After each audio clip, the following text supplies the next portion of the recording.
Kahit natampal ako, hindi ako nagwala.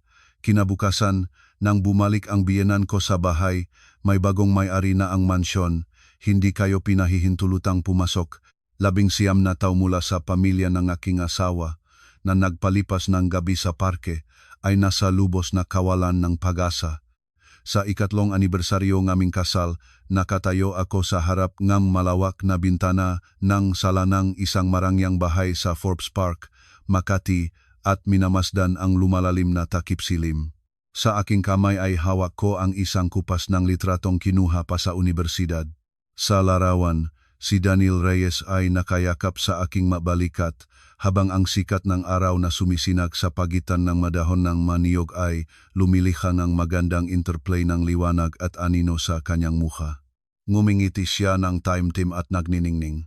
Ate Anna, naayos ko na po ang marosas na in-order ninyo. Ang boses ng aming kasambahay na si Nena ay humugot sa akin mula sa aking mga alaala. Lumingon ako at tiningnan ang mesa. Sa tabing ang 3 palapag na lalagyan ng merienda ay mamumukatkad ang champagne roses na maingat kong pinili, kahangahangang bawat bulaklak. Ang mantel na may kamay na bordahan ay in-order ko nung nakaraang linggo mula sa Italia at ang mga kubyertong pilak ay malambot na kumikinang sa liwanag ng mga kandila. Nadedekant na ba ang alak? Tanong ko, sa huling pagkakataon ay mahinahon na hinahaplos ang mga detalye ng pakahanda. Tulad ng utos ninyo, po, ang Chateau Margaux ay nahinga ng 2 oras. Napakapalat ng inyong asawa na nakahanap ng ganyang mapagmahal na asawa, sagot ni Nena ng may ngiti. Ngumiti rin ako kapalit at ang tamis ay kumalat sa aking puso. 3 taon mula sa kampus ng Upadiliman hanggang sa marangyang bahay na ito tila ang aming pagmamahal ay nananatiling katulad ng simula. Si Daniel, bago umalis ngayong umaga para sa trabaho, ay may misteryosong ngiti at sinabi na may inihanda siyang sorpresa. Ako naman ay pinlano ang hapunang ito sa ilalim ng liwanag ng mga kandila para sa aming 2 lamang. Vibrated ang telepono. Mensahe mula kay Dan. Bigla kaming tinawag sa meeting. Mahuhuling 30 minuto. Mahal kita. Medyo nalungkot ako, ngunit agad akong nagpigil sa sarili. Abala siyang tao, natural iyon. Pumunta ako sa kusina para sa huling pagsusuri ng menu. Crispy pata, kare-kare na may bagong, sinigang na hipon, lahat ng paboritong pagkain ni Daniel. Nagayos pa rin ako ng, ate. May tao po sa pintuan, nagmamadaling pumasok, si Nena sa kusina ng may alinlangang hitsura. Bakit? Anong nangyari? Pinunas ko ang aking makamay at may pagtatakang lumabas. Pagkabukas ng pintuan, natigilan ako. Ito ang aking biyenan, si Gloria Reyes. Nakatayo siya sa harapan ng lahat sa kanyang tanyak na mingstole. Sa likod niya ay nakatayo ang manugang kong si Susan at isang pilanga na kamag-anak na hindi ko pa nakita. Sa pasukan ay nakaimbak ang bundok ng iba't ibang bag at maleta. Nay, Aling Gloria, paano kayo lahat narito? Bulong ko. Hindi sinasadyang magkasamang pinaksabitan ang aking mga daliri. Bakit naman? Hindi ba ako pwedeng pumunta sa bahay ng aking anak? Itinaas ng biyenan ko ang kanyang baba at may pag-uwi na tiningnan ang aking damit pang bahay. Anibersaryo ng kasal. At ikaw, ano ba yung suot mo? Nagnining ang aking mga piski. Nakmadali akong makpaliwanag. Sinabi ni Daniel na mag-iisang 2 lang kami ngayong gabi. Ngumuso ang biyenan, itinulak ako at pumasok sa bahay. Ang makamag-anak namin mula sa Cebu ay pumunta sa Maynila para sa check-up, wala silang mapagtutulugan. Kaya dinala ko sila rito, maganda naman. Lumingon-lingon siya at may mapanuring tingin na hinawakan ang mesa sa sala. Medyo malinis naman ang bahay, pero mali ang pagkakalagay ng fasang iyan, hindi po iyon magandang palatandaan. Nakatayo ako ng may pagkalito habang minamasdan na ang hindi kilalang tao ay pumapasok at naglalatag ng kanilang magamit sa sala. Ang manugang kong si Susan, habang dumadaan, ay sadyang tinampal ang aking balikat. Ate, magluto kang makakain para sa amin. Gutom na kami sa biyahe. Sa kusina ay nervously na inayos-ayos ko ang mga pagkain sa ref. Ang hapunang maingat na inihanda para sa dalawa ay ganap na kulang para sa 8 tao. Lumitaw ang pawis sa aking noo, at sa aking isip ay tuloy-tuloy ang takbo ngam nga pag-isip, paano ko babaguhin ang menu. Anna, ang boses ng biyenan ko sa aking likod ay halos nagpadala sa akin ng pakawala ng plato. Ito ba ang ipakakain mo sa mga panauhin? May pakayamot siyang itinuro ang ma-espesyal na pagkaing inihanda ko. Masyadong mataba. Hindi angkop para sa may sakit. Magluto ka nga simple pang dieta. Kinagat ko ang aking ibabang labi at tumango. Opo, Aling Gloria, magluluto na po ako ngayon. Idinagdag ng biyenan. Bago pa man ililipat namin ang inyong silit sa pangalawang palapag, kayo ni Daniel ay lumipat sa guest room. Mas maluwag ang banyo sa master bedroom. Mas madali akong mag-alaga kay Tita Ludi doon. Natigilan ang aking kamay na may kutsilyo. Sa silid tulugan ay naroon na ang aking sorpresa para sa anibersaryo, ngunit sa huli ay masunurin lamang akong sumagot, Sipo. 2 oras ang lumipas, nang ilabas ko na ang huling pinggan mula sa kusina, halos hindi na maangat ang aking mga kamay. Ang napilitan akong gawing hapunan para sa 8 tao ay nakpaubos sa lahat ng aking lakas. Malat, natikman ng biyenan ang isang subo at ibinaba ang tinidor. Paano ka naging asawa at hindi pa rin natututo magluto ng mayos? Nakatayo ako sa tabi, nakayuko, katulad ng isang batang nagkasala, nagpaumanhin ako. Sige na, kainin na natin ang mayroon. Magalit siyang umilingat, numiti sa mga kamag-anak ay nagsabi, ang mamay nilang manugang ay ganyan lahat ay inaalagaan ang sarili. Hindi tulad ng aming mga tsebuanang babay na kaya ng lahat. Nagtawanan ang lahat sa hapagkainan, nagningas ang aking mukha. Sa sulok na aking mata, nakita ko si Daniel na nakabalik na, nakaupo sa tabing kanyang ina, nakayuko ang ulo. Kinukuha-kuha sa plato, hindi siya nagsalita kahit isang salita. Habang nahuhugas ng pinggan, nasa gilid na akong pagkakapagod. Habang dinadala ang palayok ng mainit na sabaw patungo sa kusina, biglang nadulas ako. Ang mainit na sabaw ay nagsalpukan sa lahat ng dako. Ilang pata ang nahulog sa mahal na Persian carpet ng biyenan ko na walang dungis mula pa noong binili. Biglang tumayo ang biyenan at buong lakas na tampal ang aking pisngi. Ang malakas na tunog ng sampal ay umugong sa buong sala. Naurong akong ilang hakbang at ang palayok ay malakas na nahulog sa sahig. Kumalat ang sabaw sa lahat ng dako, nasusunok ang pisngi. Walang pigil na umagos ang maluha mula sa aking mga mata. Pinigil ko ang aking kamay sa mukha at may pagtatakang tumingin muna sa biyenan pagkatapos kay Daniel sa aking asawa. Nakaupo pa rin siya, nakajuko ang ulo at kinukuha-kuha ang tinidor sa walang laman na plato. Linisin mo agad iyan, malakas na sigaw ng biyenan. Lumuhod ako at may nangingini na mga kamay ay nagsimulang tipunin ang mga piraso, napatak ang mga luha sa sahig. Sa sandaling iyon ay biglang napagtanto ko, ang marangyang bahay na ito ay hindi kailanman naging aking tahanan, isa lamang akong dayuhang kasambahay dito, na maaring hampasin at lapastanganin ng walang anumang parusa. Sa banyo, tumingin ako sa salamin sa aking namamagang kaliwang pisngi at muling napayak. Sa loop ng 3 taon, sa aking isip ay daan-daang alaalangang walang tigil na pag-usik ng biyenan, ang walang hanggang katahimikan ng asawa at ang aking walang hanggang pagtitimpi, maingat na hinipo ang aking nasusuno na pisngi.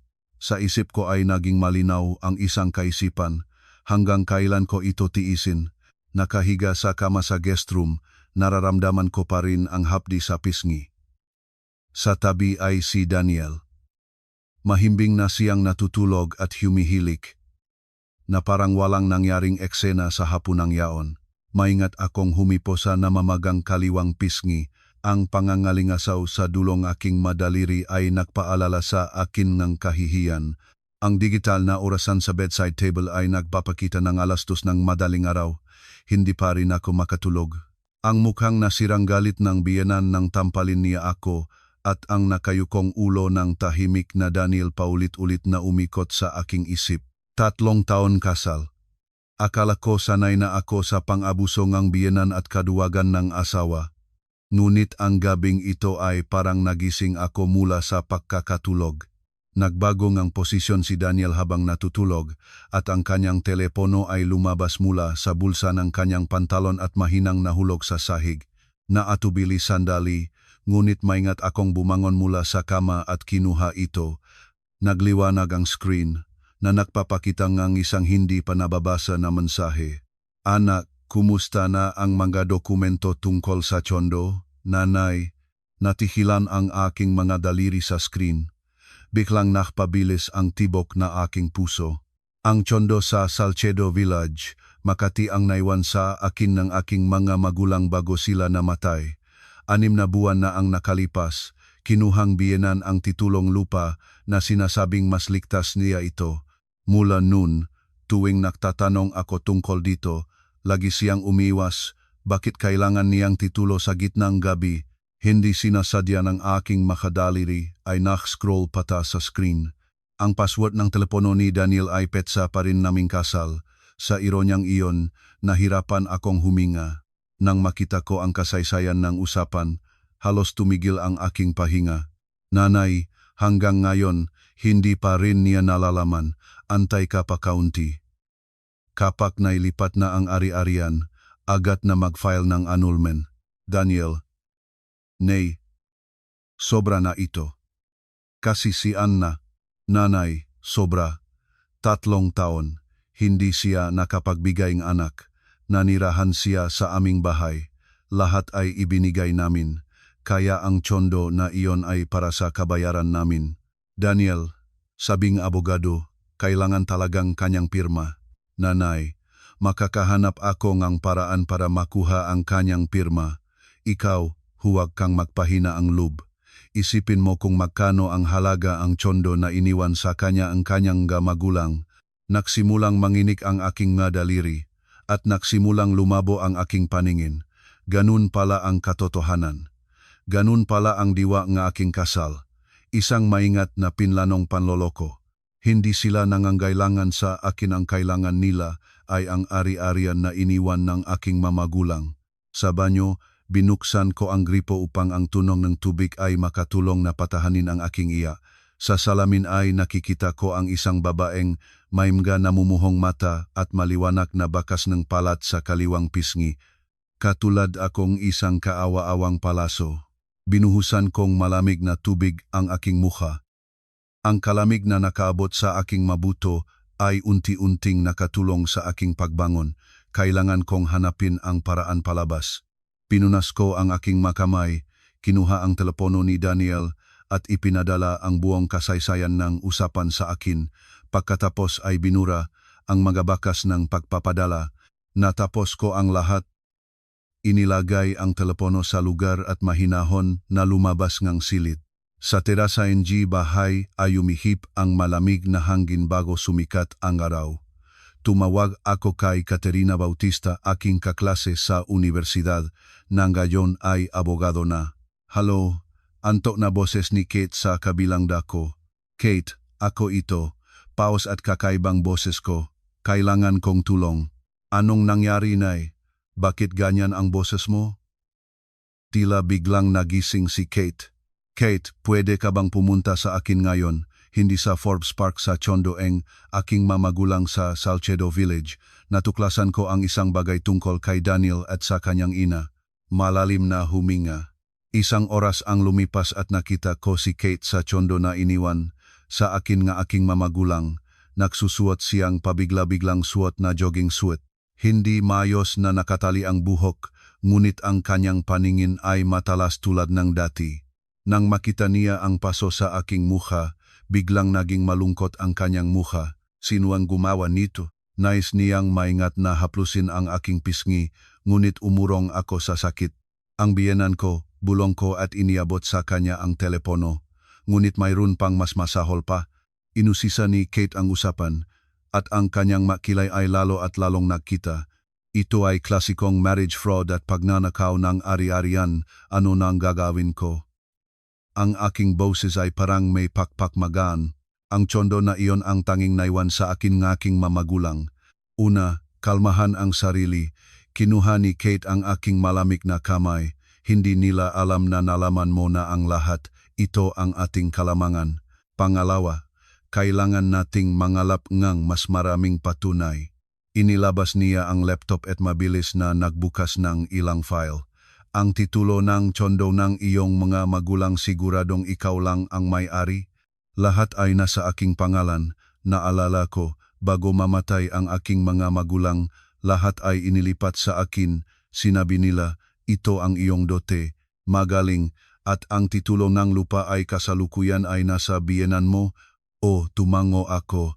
6 na buwan na ang nakalipas, sinabi niyang hindi ligtas sa Maynila at maayos niya ito ng mas ligtas. Klasikong panlilin lang, ngumisi si Kate. Bukas, ipapakilala kita sa isang kaibigan ko si Victor Villanueva, abogado, veteranong espesyalista sa diborsyo at paghahating ari-arian. Ngayon, simulan nating kumuhang litratong iyong sugat sa mukha. Magiging patunay ito.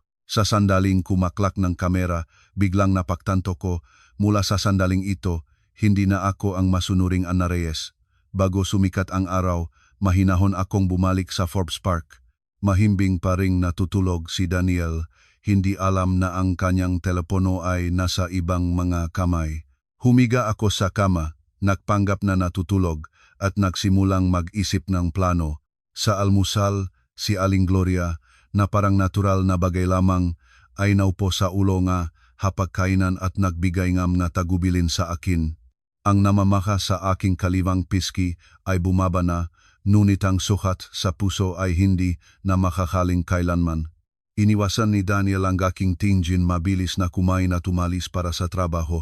Anna, tinawag ako ngang biyenan ng paalis na ako sa sala. Ang tita Ludi ko ay, kailangan muling pumunta sa ospital para sa check-up ngayon. Ihahatid mo siya. Yumuko ako ang ulo at sumagot. Opo. Habang humarap, naramdaman ko ang pagtitipon ng malamig na ngiti sa aking malabi.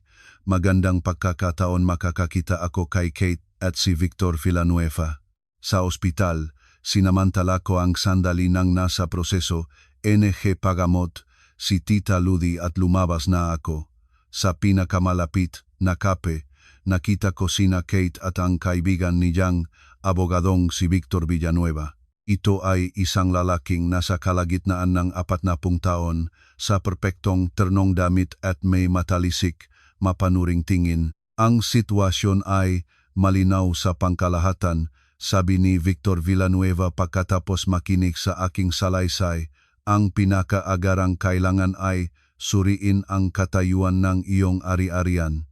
Mayroong kang posibilidad na kumilos na sila nang may ginawa. Ano ang ibig ninyong sabihin? Sa akin ay umikid ang puso. Halimbawa, humingi sila ng pautang laban sa bilang pangako o peka ang iyong pirma para sa paglipat ng pagmamay-ari. Inaayos ng abogado ang kanyang salamin. Pagkatapos ng tanghali, pumunta tayo sa Registry of Deeds at tingnan natin ang lahat. Sa tanghali ay hindi ko nararamdaman ang lasang pagkain. Nagmadali akong tapusin ang check-up ni Tita Ludi at sa dahilang pagbibiling gamot ay umalis muli. Ang mga resultang pagsusuri sa Registry of Deeds ay humampas sa akin ng malamig na pagkabigla. Ang aking tsondo ay naipangako na sabang ko laban sa utang na 2 milyong piso. Sa lugar ng pirma ay malinaw na nakatala ang aking pangalan. Hindi ito ang aking pirma. Sabi ko nang nanghinginihang boses, itinuro ang dokumento. Wala akong nilaktan na ganito. Ito ay halatang pamamakeng pirma, mahinahon na sinabi ni Victor Villanueva, ngunit ito ang magiging 18 tagumpay. Ang pamamakeng dokumento ay krimen, at kasama ang patunay ng pakikipagtulungan mula sa usapan, maaari tayong humampas ng malakas sa kanila. Ano na ang gagawin ko?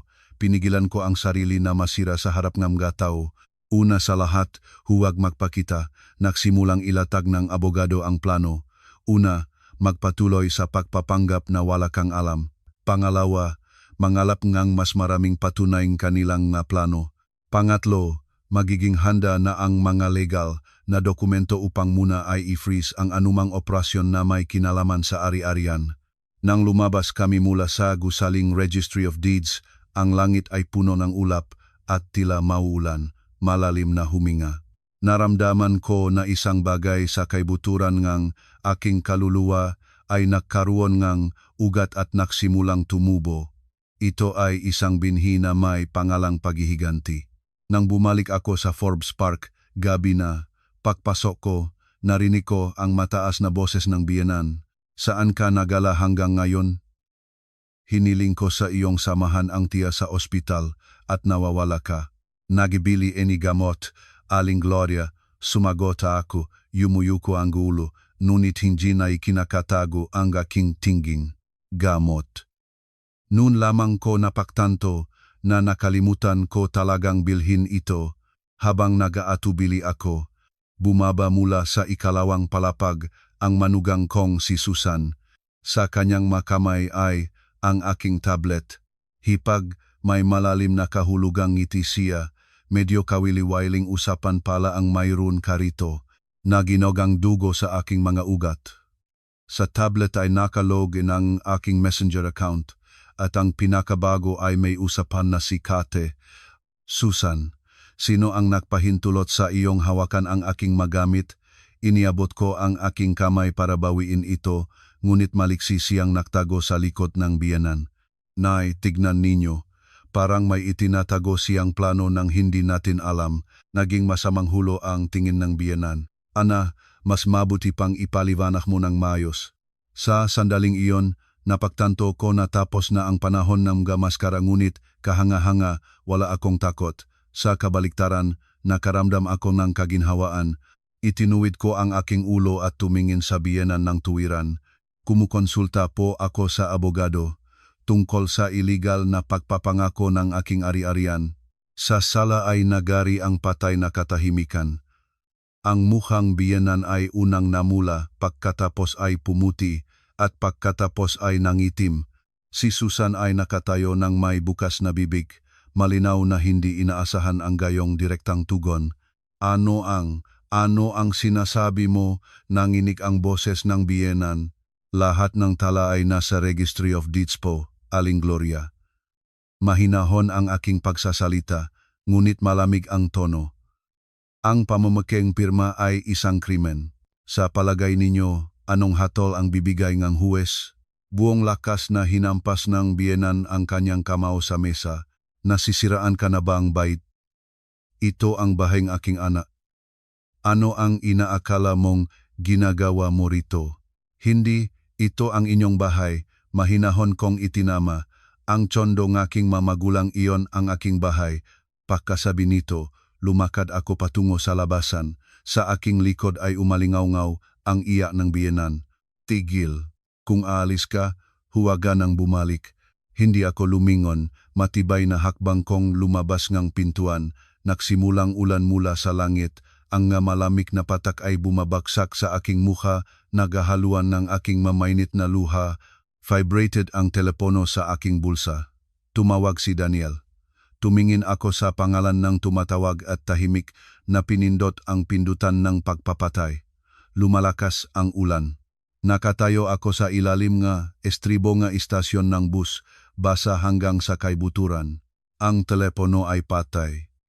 Ayokong marinig ang mapahinging tawad o mga banta. Dahan-dahang dumating ang taksi.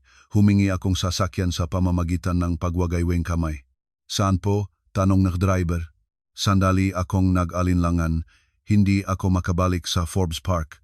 Ang tsondo na iniwan ng magulang ko, kahit akin, ay ang pag-isip na ang pamilya ni Daniel ay maaring dumating doon sa anumang sandali ay nagpapag-atubili sa akin. Shangri-La, Makati po. Salamat. Sa huli ay sinabi ko ito. Hindi man lang, doon ay ligtas. Sa lobby ng hotel ay mainit at tuyo, ngunit hindi tumitigil ang aking panginginig. Ang babae sa harapan ng resepsyon ay may pagtatakang tumingin sa akin basa at walang bagahe ngunit hindi pinahintulutan ng propesyonal na etika na magtanong. Pagkakuhang susing silid, agad akong nagbigay kay Kate ng aking lokasyon. Ang mainit na tubig ay nahugas sa akin ng dumi, ngunit may pakiramdam na gaano man ako maligo, ang pakiramdam ngang karumihan ay hindi mawawala. Sa salamin ay nakita ko ang maputlang mukha na may maitim na bilog sa ilalim ng mga mata. Nagdamit ng bathrobe, umupo sa tabi ng bintana at tumingin kung paano nagagos ang mga neon sign ng lungsod sa ulan. May kumatok sa pintuan. Sa pintuan ay nakatayo si Kate na may malinis na damit at mainit na pagkain. Nang makita niya ako, may simpatyang buntong hininga siya. Kumain ka munang kaunti. Iniabot niya sa akin ang mangkok ng mainit na sabaw. Inihahanda na ni Victor ang mga dokumento. Bukas mari tayong mag-file ng kahilingan para sa pagpapahol ng ari-arian. Mekanikong kumain ako, hindi nararamdaman ang lasa. Kate, napakatanga ko ba? Biglang tanong ko. 3 taon na hindi na kita na pinalapit nila sa akin dahil sa pera. Hindi, sobra na silang tusong. Umupo si Kate sa tabi ko. Nang simulan ni Daniel na manligaw sa iyo, alam na niya ang tungkol sa manana iniwan ng iyong mamagulang.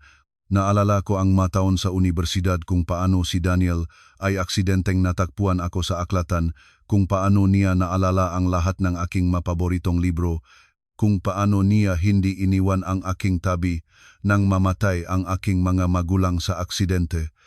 Alam, may kapaitan na inamin ko. Pagkatapos ng libing, tinulungan pa niya akong ayusin ang nga dokumento ng mana. Hayop, napigilan nung Kate ang sarili. Lahat ay pinlano ng maaga. Vibrated muli ang telepono. Mensahe mula kay Daniel. Nay, nasaan ka? Kailangan tayong mag-usap. Nagwala lang si nanay. Nag-aalala pa naman siya sa iyo. May sarkastikong ngiti akong inabot ang telepono kay Kate. Anong artista? Umiling siya ng may pagkainis. Ano ang isasagot? Sandali akong nag-isip. Pagkatapos ay kinuha ang telepono at nagtip. Kailangan kong oras para mag-isip. Kakausapin kita bukas. Pagkapadala ng mensahe, muling pinatay ko ang telepono. Matalino, tumango si Kate ng may pag-apruba. Hindi mo pinapaalam sa kanila ang iyong mainiisip. Bukas, pupunta tayo sa bangko at ililinaw natin ang lahat ng detalye tungkol sa utang. Kinabukasan parang sa mahika, nag-ahon ang panahon. Parang walang naganap na ulan kahapon. Kami ni Kate at si Victor Villanueva ay pumunta sa bangko na nagbigay ng utang. Inipakita ng abogado ang kanyang ID at hiniling ang lahat ng mga dokumentong may kaugnayan sa pautang. Ang pinuno ngang sangay, isang babae sa kalagitnaan ng edad, ay nangiyak ngang kilay nang makita ang pekeng pirma. May kakaibang bagay dito, mahinahon niyang sinabi. Ayon sa alituntunin, dapat pirmahan ng hihiram ang mga dokumento ng personal at kinukuha ang recording ng video. Naipreserba ba ang recording ng video? Agad na pumunta si Victor Villanueva sa puntong gustong puntahan. Sandali ang pinunong sangay ay nag-alinlangan, ngunit tumango pagkatapos. Lahat ay dapat nakaimbak sa sistema. Hahanapin ko ngayon. Nang lumabas ang video sa screen, halos nagyelo ang aking dugo. Sa recording ay naroon si Daniel at isang babaeng katulad ng aking pangkatawan. Ang babae ay may maskara at sombrero at pinirmahan ang mga dokumento sa aking pangalan. Hindi ako iyan. Nanginig ang aking boses. Wala ako sa Maynila sa araw na iyon. Naroon ako sa reunion ng aming klase at mahigit 20 tao ang makakapatunay nito. Naging seryoso ang mukha ng pinuno ng sangay. Ito ay panloloko sa bangko. Kailangan naming tumawag sa pulisya. Sandali lang, mahinahon na sinabi ni Victor Villanueva. Bago tumawag sa pulisya, nais muna ng aking kliyente na protektahan ang kanyang makarapatan sa ari-arian. Maaari ba ninyong pansamantalang i-freeze ang gutang na ito at ang lahat, nega operasyon na may kaugnayan sa ari-arian? Nang lumabas ako sa bangko, nasa aking nga kamay ay isang sertipiko na nagpapatunay na ang pirma sa kasunduan ng pautang ay peke at ang transaksyon ay naupasan. Nakipag-ugnayan na si Victor Villanueva sa kanyang kakilala sa korte at sinabi na magkakaroon tayong utos ng pagpapahol ng ari-arian bago maggabi. Saan na tayo ngayon? Tanong ni Kate. Balik sa hotel o sa Forbes Park? Malalim na huminga. Gusto kong kumuha ng ilang gamit at tingnan ang kanilang reaksyon. May pag-alala si Kate na tumingin sa akin. Sasama ako sa iyo. Sa Forbes Park ay napakatahimik. Pagkabukas ng pintuan sa pamamagitan ng fingerprint, Nakita namin na baliktad na lahat sa sala. Parang may marahas na away na naganap doon. Mula sa ikalawang palapag ay maririnig ang masumpang biyenan. Kahit isang babae ay hindi mo kayang harapin, para saan pa kita isinilang.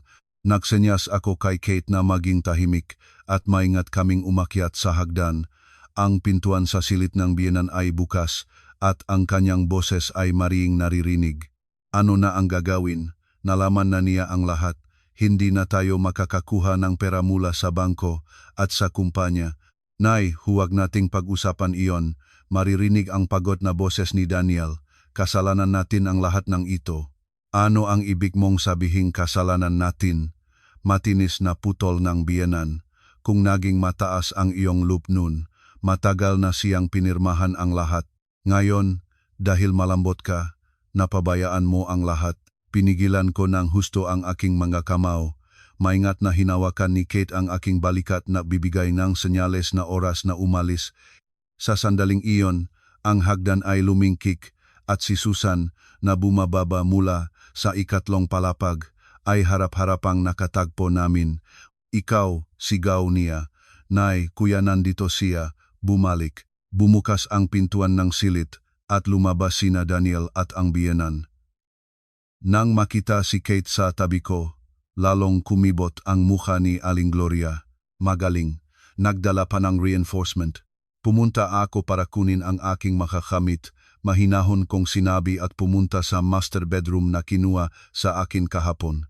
Hinawakan ng biyenan ang aking pulso. Saan ka papunta? Pirmahan mo muna ang kasunduan ng paglipat ng ari-arian. Inilabas niya mula sa bulsa ang isang tumpok ng mga papel. Binawi ko ang aking kamay. Huwag ka ng mangarap. Daniel, malakas na sigaw ng biyenan. Tingnan ang iyong asawa. Ano ang inaakala niyang ginagawa niya rito? Nakatayo si Daniel sa tabi at tumingin sa akin ng may komplikadong mukha. Nay, kausapin natin siya ng dalawa. Wala tayong dapat pag-usapan. Inilabas ko mula sa bag ang sertipiko mula sa bangko. Ang pamimike ng aking pirma at pagpapangako ng aking ari-arian ito ay krimen na. Nakatala na. Pumuti ang mukhang biyenan. Natigilan si Daniel tulad ng tinamaan ng kidlat. Sumigaw si Susan sa tabi. Sinungaling ka, ang bahay na ito ay dapat para sa aking kapatid. Hindi ganyan ang batas, malamig na sinabi ni Kate. Ngayon, ang transaksyon sa ari-arian ay naupasan at ang susunod ay iimbestigahan ng pulisya ang kaso ng pamemekeng dokumento. Ikaw nanginig sa galit ang biyenan at biglang humampas upang muli akong sampalin. Sa pagkakataong ito, mahigpit kong hinawakan ang kanyang pulso at malakas na itinaboy. Natitisod siya at nabuwal sa kama. Ang sampaling iyon ay hindi ko malilimutan sa buong buhay ko. Sinabi ko, inulit ang bawat salita, ngunit hindi na makakaroon ng ikalawa. Pagkasabi nito, nagsimula akong makpak ng aking magamit, dokumento, laptop, ilang palit na damit. Sumunod si Daniel sa akin, nagsasalita ng pabulong. Nay, talagang hindi ko alam na gagawin ng nanay ko iyon. Bigyan mo ako ng pagkakataon. Tumigil ako sa pagpek at lumingon sa kanya. Daniel, nakita ko ang buong usapan ninyo. Kapag nailipat na ang ari-arian, agad na mag-file ng annulment. Sino ang nagsabi nun? Nanahimik siya, tulad ng nabara ng kanyang lalamunan. Nang bumababa na ako ng may gamit, biglang lumabas ang biyenan at hinarang ang aking daan. Akala mo ba madali kang makakawala? Hinding-hindi. Sasabihin ko sa lahat kung gaano kakaingrata na manugang at sirain ang iyong buhay. Natawa ako. Kung ganon, pwede ba akong tumawag sa press ngayon at sabihing ang Reyes family ay nagpapatunay ng pamameke ng dokumento at panloloko sa bangko? Ang biyenan ay tulad ng tinarok na lobo. Nang huling beses, tiningnan ko ang bahay na ginugol ko ang 3 taon at hindi lumingon, lumabas ng pintuan. Ang sasakyan ni Kate ay lumalabas na sa gated community ng sa wakas ay hindi ko na napigilan at napaya. Tahimik siyang nagabot ng mga tissue. Nang kalmado na ako, sinabi niya. Tumawag si Victor Villanueva. Nagutos na ang korteng pagpapahold at pinapayuhan kaniyang pumunta sa pulis ng sa lalong madaling panahon. Pinunas ko ang maluha at tumango. Sa pulis muna, pagkatapos gusto kong umuwi sa bahay. Ang tsondo na iniwan ng aking mamagulang ay walang laman ng 6 na buwan at natatakpan ng alikabok. Nang buksan ko ang pintuan, ang pamilyar na amoy ay humampas sa ilong at walang lakas na pigilan pa. Lumuhod ako sa sahig at napayak ng napayak. Lahat dito ay nagpapaalala sa aking mga magulang. Sa silid-aralan ay ang mga paboritong aklatan ng kasaysayan katay. Sa kusina ay ang koleksyon ng mga pinggan ng nanay. Sa dingding ay ang aming larawan ng pamilya. Mahinahon na naghintay si Kate hanggang maubos ang aking iyak. Pagkatapos ay tumulong sa akin sa paglilinis. Sa takip gabi, ang kondo ay mukhang tirahan na. Na-order kami na pagkain at umupo sa balkona na nanonood ng takip silim. Ano ang balak mong gawin sa susunod? Tanong ni Kate. Tumingin ako sa malayo. Hanggang nulman sigurado iyon. Ngunit hindi magtatapos ng ganon ang lahat. Ang pamiyang Reyes ay hindi basta-basta susuko. Biglang vibrated ang telepono. Hindi kilalang numero. Halo, Anna Bautista, sagot ko. Mataas na boses ng biyenan ay humampas sa aking matainga. Pakinggan mo akong mabuti. Bukas sa Family Council kailangan mong naron. At kung hindi ka darating, sasabihin ko sa lahat na. Ikaw ay at sinabi niya ang bagay na pinakakinatatakutan ko. Kung hindi, mahinahon ang tanong ko. Kung hindi, sasabihin ko sa lahat na bao ka.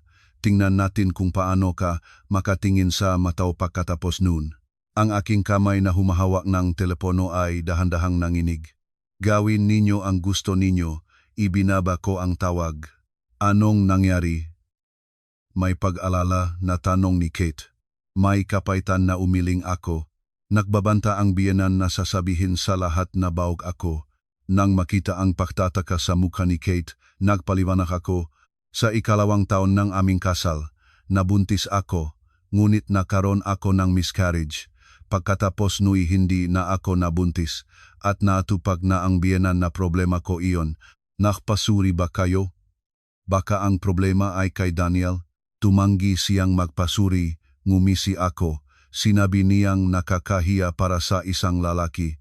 Ngayon ay naiintindihan ko na malamang ay natatakot siya sa katotohanan. Naisip si Kate. Nay, pupunta tayo bukas sa klinika at magsasagawang ang buong pagsusuri. Baka sakali ay may ginawa sila sa iyo. Sa puso ko ay may kumik. Biglang naalala ko ang herbal na inumin na nilulutong biyenan para sa akin araw-araw sa nakaraang 6 na buwan. Ang amoyng gamot sa ospital ay nagdulot ng pagduduwal sa akin. Nag-enroll si Kate ng appointment para sa komprehensibong pagsusuring pangkababaihan. Nakaupo kami sa koridor at naghihintay. Nakaalala ka ba? Mahigpit na pinihilan ni Kate ang aking kamay. Tumango ako. Kung talagang may problema, magkakaroon tayo ng isa pang akusasyon laban sa kanila. Matatak na tingin ni Kate. Ang pagsusuri ay matagal at mahirap. Ultrasound, pagsusuri ng dugo, hormones. Nang matapos ang lahat, wala na akong lakas. Sinabi ng doktor na bumalik pagkatapos ng 3 araw para sa mga resulta. Nang lumabas kami sa ospital, liwanag na liwanag ang araw. Vibrated muli ang telepono. Sa pagkakataong ito si Daniel. Nay. Ang kanyang boses ay kakaibang pagod. Maaari ba tayong makita ng 2 lamang? Nais kong tumanggi, ngunit biglang naisip ko na maaari akong kumuha ng karagdagang impormasyon mula sa kanya. Sige. Saan at kailan? 1 oras ang lumipas at nakita ko si Daniel sa isang cafe. Sa loob lamang ng ilang araw ay lumanda siyang 10 taon. May tim na bilok sa ilalim ng mamata, hindi pa naahit ang balbas. Wala nang dating makintab na tagapagmana ng pamilya, Reyes. Maganda ka pa rin pala, may kapaitan niyang sinabi. Tiningnan ako, mas sariwa kaysa nung nasa Forbes Park ka pa. Ngumisi ako. Siyempre naman. Osado na ang inyong pag-alaga sa akin. Sabihin na ang gusto mong sabihin. Pinahid niya ang kanyang mukha at mahinahon na sinabi, Nay, talagang hindi ko alam na gagawin ng nanay ko ang ganito. Kailangan ng kumpanya ng pondo upang masaklaw ang mapagkalugi. Kung hindi namin babayaran hanggang katapusan ng buwan, mabubang karote ang Reyes Holdings at kaya kayo nagdesisyon na isakripisyo ako. Ganon naman, sinabi ko, pinipigilan ang galit. Una, panlilin lang sa kasal, pagkatapos ay pagnanakaw ari-arian. Ito ba ang rason? Hindi ganon, masayang sinabi niya. Tunay talaga akong mahal ka. Ngunit pagkatapos ay nakaroon nga mga problema sa kumpanya at nakaisip si nanaying planong ito. Malamig kong pinuputol siya. Daniel, tigilan mo na ang pagtatanggol sa sarili. Nang tahimik kang nanonood na sinasampal akong iyong ina sa mukha, tapos na ang lahat sa pagitan natin. Matagal siyang nanahimik. Paano kung sasabihin ko na tutayo ako sa iyong panig? Biglang sinabi niya. Itinuwid ko ang aking kilay. Ano ang ibig mong sabihin? Magiging saksi ako na pekeng nanay ang iyong pirma. Binaba niya ang boses. Ngunit kapalit, huwag mo nang itaas ang usapin ng utang. Bigyan ang Reyes Holdings ng pagkakataong mabuhay. Halos natawa ako. Huli na ang pagsisisi. Nagfile na ako ang reklamo sa pulis. Ano? Puti ang mukha ni Daniel. Nagfile kang reklamo. Ang pamamakeng dokumento ay isang krimen. Mahinahon ko siyang sinabi. Akala ba ninyo na iwan ko ito ng ganon? Nay, hinawakan niya ang aking kamay. Pakiusap, bawiin ang reklamo. Matanda na si nanay. Binawi ko ang aking kamay at nang sinasampal niya ako sa mukha, hindi niya iniisip ang kanyang edad. Tumayo at nang huling beses ay tiningnan siya. Kumuha kayo ng magandang abogado. Kakailanganin ninyo iyon. Pagalis ko sa kafe, malalim na huminga. Vibrated ang telepono. Mensahe mula kay Victor Villanueva. Nagsimula na ang investigasyon ng pulis. Kinumpirma rin ng bangko ang katotohanan ng panloloko sa bangko. Bukod dito, ang pagsusuring pinansyal na ulat ng Reyes Holdings sa nakalipas na 3 taon ay nagpakita ng malubhang pagkalugi at mga tanda ng pagpapalso ng ulat. Ipinadala ko ang mensaheng ito kay Kate. Agad siyang sumagot. Napakalaking progreso. Ang pamilyang Reyes ay nasa desperadong kalagayan ngayon. Malamang ay gagawa silang mas matinding hakbang kaya mag-ingat ka. Nang bumalik sa Tondo, nagsimula akong ayusin ang mga dokumentong iniwan ng aking mamagulang. Sa kaibuturan ng drawer ng mesa sa silid-aralan, nakakita akong naninilaw na sobra. Sa loob ay isang notaryadong testamentong na aking mga magulang. Nakasaad doon na ang lahat ng ari-arian ay mapupunta sa akin bilang mana at personal na ari-arian na hindi mahahati pagkatapos ng kasal. Heto na, lumapit si Kate at bumakas. Sa dokumentong ito, ganap na maalis sa pamilyang Reyes ang anumang pagnanais na hatiin ang ari-arian. Habang nag-usap kami, may kumatok sa pintuan. Sa kamera ng intercom ay isang messenger. Nagtatanong na ako sa sarili ko, hindi ka nag-order ng kahit ano? Tanong ko kay Kate. Umiling siya. Nang mas mabuting tingnan ang kamera, nakita ko na ang messenger ay kahina-hinalang nagpapalingon at nasa kanyang kamay ay isang pakete na walang logong serbisyo ng pagpapadala. Kahina-hinala, mahinahon kong sinabi. Baka iyon ay mula sa Reyes. Agad na tumawag si Kate sa management ng gusali. 5 minuto ang lumipas at dumating ang guard at nang magsimula siyang magtanong sa messenger, itinira ng huli ang pakete at tumakas. Binuksan ng guard ang pakete. Sa loob ay isang tala at isang maliit na bote. Sa tala ay nakasulat, ayaw mong masira ang iyong buhay. Bawiin ang iyong reklamo, kung hindi, malalaman ng lahat na ikaw ay baok na baka. Sa bote ay walang label, sa loob ay puting pulbos. Nga baliw, nanginig si Kate sa galit. Ito ay pagbabanta, kailangan agad na pumunta sa pulis. Dumating ang pulis, nangolekta ng ebidensya, at ang bote ay ipinadala para sa eksaminasyon. Sa gabing iyon ay hindi ako makatulog, para sa akin ay may nagmamasid sa Tondo. Sa madaling araw, biglang nagliwanag ang telepono. Mula sa hindi kilalang numero ay isang MMS na mensahe larawan kung saan kami ni Kate ay pumapasok at lumalabas sa ospital at ang caption, ang pagsubok para sa pagkabaok ay sayang lang ng oras. Ang lamig ay dumaan sa buong katawan ko. Agad na ginising ko si Kate. Hinaluhog namin ang buong kondo, ngunit walang nakitang nabug o nakatagong kamera. Ngunit ang pakiramdam na may nagmamasid sa amin ay hindi nawala. Bukas ay lilipat tayo, matatag na sinabi ni Kate. Malamang na kumuha ang pamilya ng Reyes ng pribadong detective para subaybayan ka. Kinabukasan ng umaga ay mahinahon naming iniwan ang kondo at lumipat sa walang laman na bahay na kaibigan ni Kate. Sa daan ay tumawag mula sa ospital. Sinabi na handa na ang mga resulta ng pagsusuri at kailangan itong agad na kunin. Ang koridor ng ospital ay parang mas mahaba kaysa kahapon. Sa silid ng doktor, ang may edad na OBGYN ay inaayos ang kanyang salamin at may seryosong hitsura na sinabi, "Anong serkana? Sa inyong katawan ay natuklasan ang mataas na konsentrasyon ng synthetic progestin." Itinuro niya ang datos sa ulat. Ang substansiyang ito ay nagiging sanhi ng pagkagambala ng regla at sa mabibigat na kaso ay maring magdulot ng infertility. Para akong nahulog sa malamig na tubig. Ano ang ibig sabihin nun? Sa madaling salita, direkta ang doktor may nagbigay sa inyong contraceptive sa loob ng matagal na panahon. Batay sa antas ng hormones, nagpatuloy ito ng hindi bababa sa 6 na buwan. Nagulat si Kate at nagtatanong, "Maari ba itong matukoy kung paano ito pumasok sa katawan?" Malamang, orally hinaluan ng pagkain o inumin, may simpatyang tumingin sa akin ang doktor. Sa ganitong kaso, mas mabuting pumunta sa pulis. Nang lumabas ako mula sa silid, parang bakal ang aking mga binti.